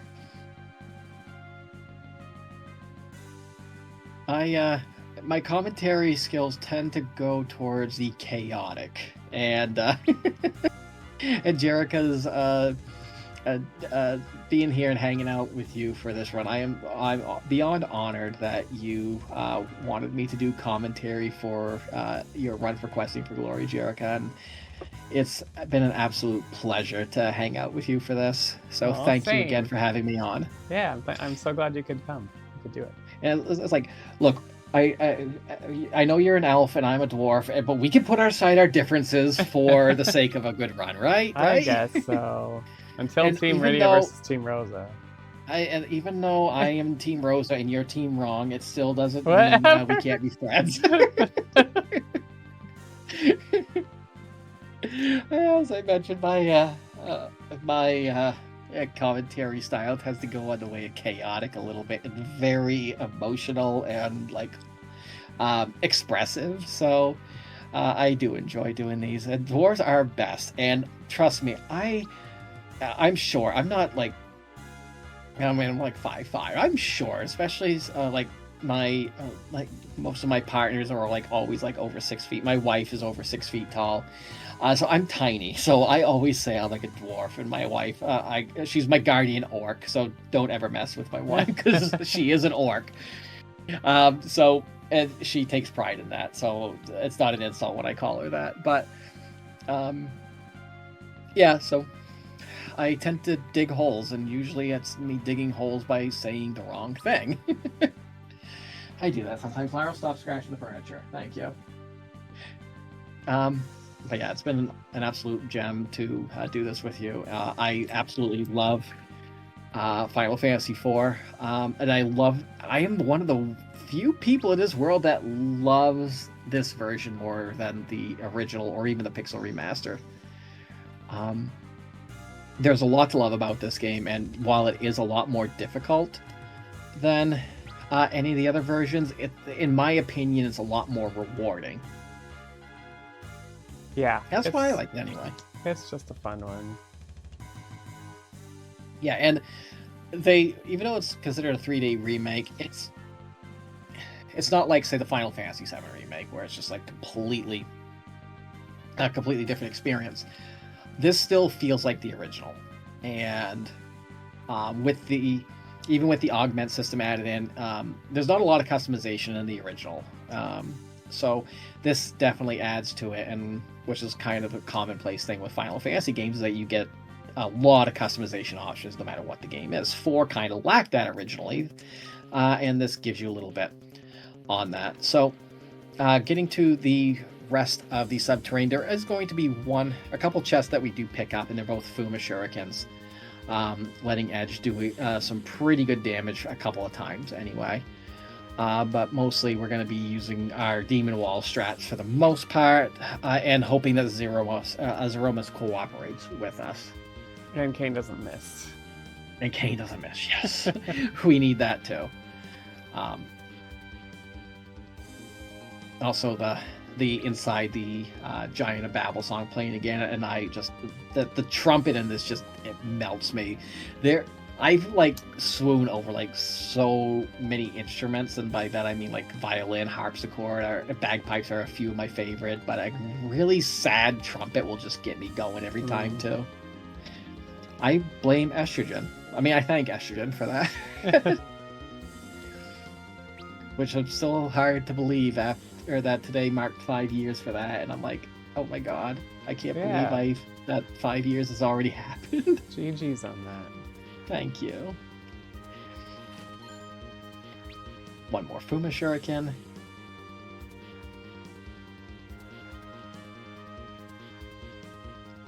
Now I just need to get the information on this game and hack it and make a randomizer out of it. Yeah, pretty much. I bet you'd have people that do it. I mean, I know how to make a randomizer. That's not a problem. Yeah. It's just actually finding the data for this and everything. Thank you. Shoutouts to estrogen, yes. The cause of and solution to all of life's problems. Wait, that's beer. Never mind. I'm getting my quotes mixed up. You can't blame me. It's almost 9 o'clock over on this side of the country. Da, da, da, da. All right, I'll do it. Z. There, okay, whose butt are we kicking today? Golbez. Golbez, evidently. Golbez. FF4 3D. FF4 3D FE. It just rolls right off the tongue. Now there's some I can see this getting randomized pretty well, and if I had, it's not even necessarily having the tools to do the randomizer on it. It would be more or less having, I do the Phantasy Star 4 randomizer, and I have a disassembly someone had done a disassembly to allow me to kind of get all of the information about the inner workings of the game, which in that case lets me figure out how to randomize things. If I had something like that, I could possibly make one on this, but... So, Zimas, that's French vanilla. Ooh, French vanilla. Gosh darn, I want French vanilla ice cream now.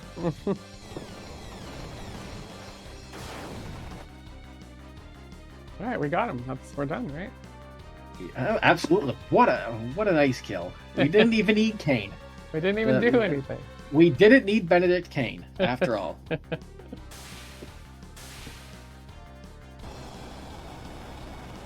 Fabulous hair. A very fabulous hair. I could only dream of having such hair. It's like, I know my hair is extra fluffy today, but... Oh, hi.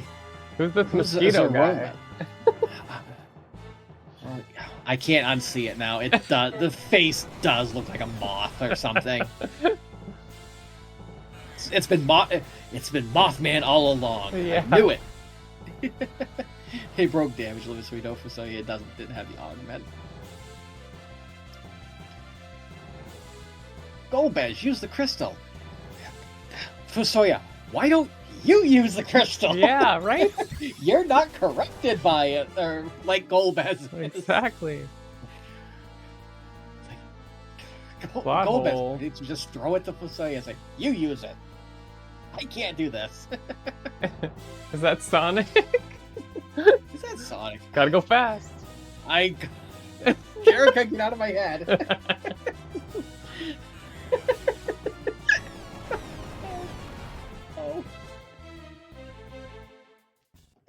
Oh, rip. Alright, restart the run. Rip. Alright, rip everybody. Oh, wait. Oh, Cecil one more lived with chance. 1 HP. Okay. 1 health in a dream. 1 HP in a dream, that's all we need. And look, the best characters in the game are here. The ones on the floor? They're totally gonna replace Edge, right? Oh.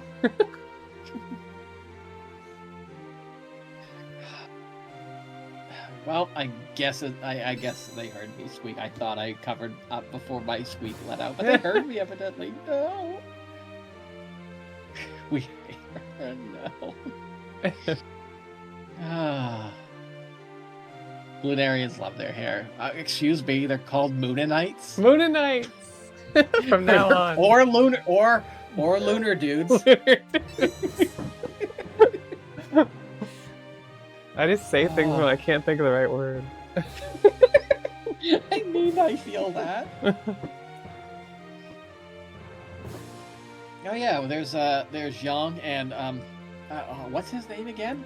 Shid. He's the guy that drinks the potion and kills himself with it.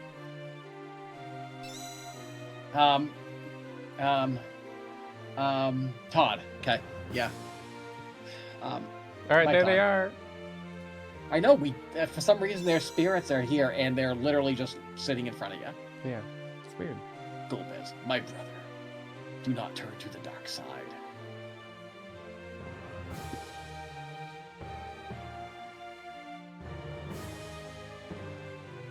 Yeah, Aquatine Hunger Force, exactly. Moonanites. Lunar dudes. Moonanite and the Lunar Dude. Oh, that's basically both of them right there. That is the new day for Fusoya and Golbez. Moonanite and the Lunar Dude. There we go. It's a sitcom waiting to happen. Alright, so serious time now. We're going to get things set up a little bit. Right now, things can't really happen until we use the crystal, but we can still set Kane up. We can get haste onto Kane. We can get a Bacchus wine kind of queued up. We also want to do one more thing, and that is throw 2 X potions on Kane. And because we are reverse glitched, the X potions will take 1,000 HP away from him, meaning he is now in critical to use adrenaline. So once that Bacchus wine comes up, you see he's just gonna, he doesn't have any control of anything. That being said, we can now throw the crystal. Everything's all set up, and Kane will just keep doing things. But Once his true colors emerge, Cecil's going to give us one more good cry because, let's face it, sometimes you just need a good cry. And Rosa's going to go ahead and hit with slow. Edge is going to start throwing his Fuma Shurikens and anything else he can throw except that staff because he's better off just punching at that point. So one more cry from Cecil.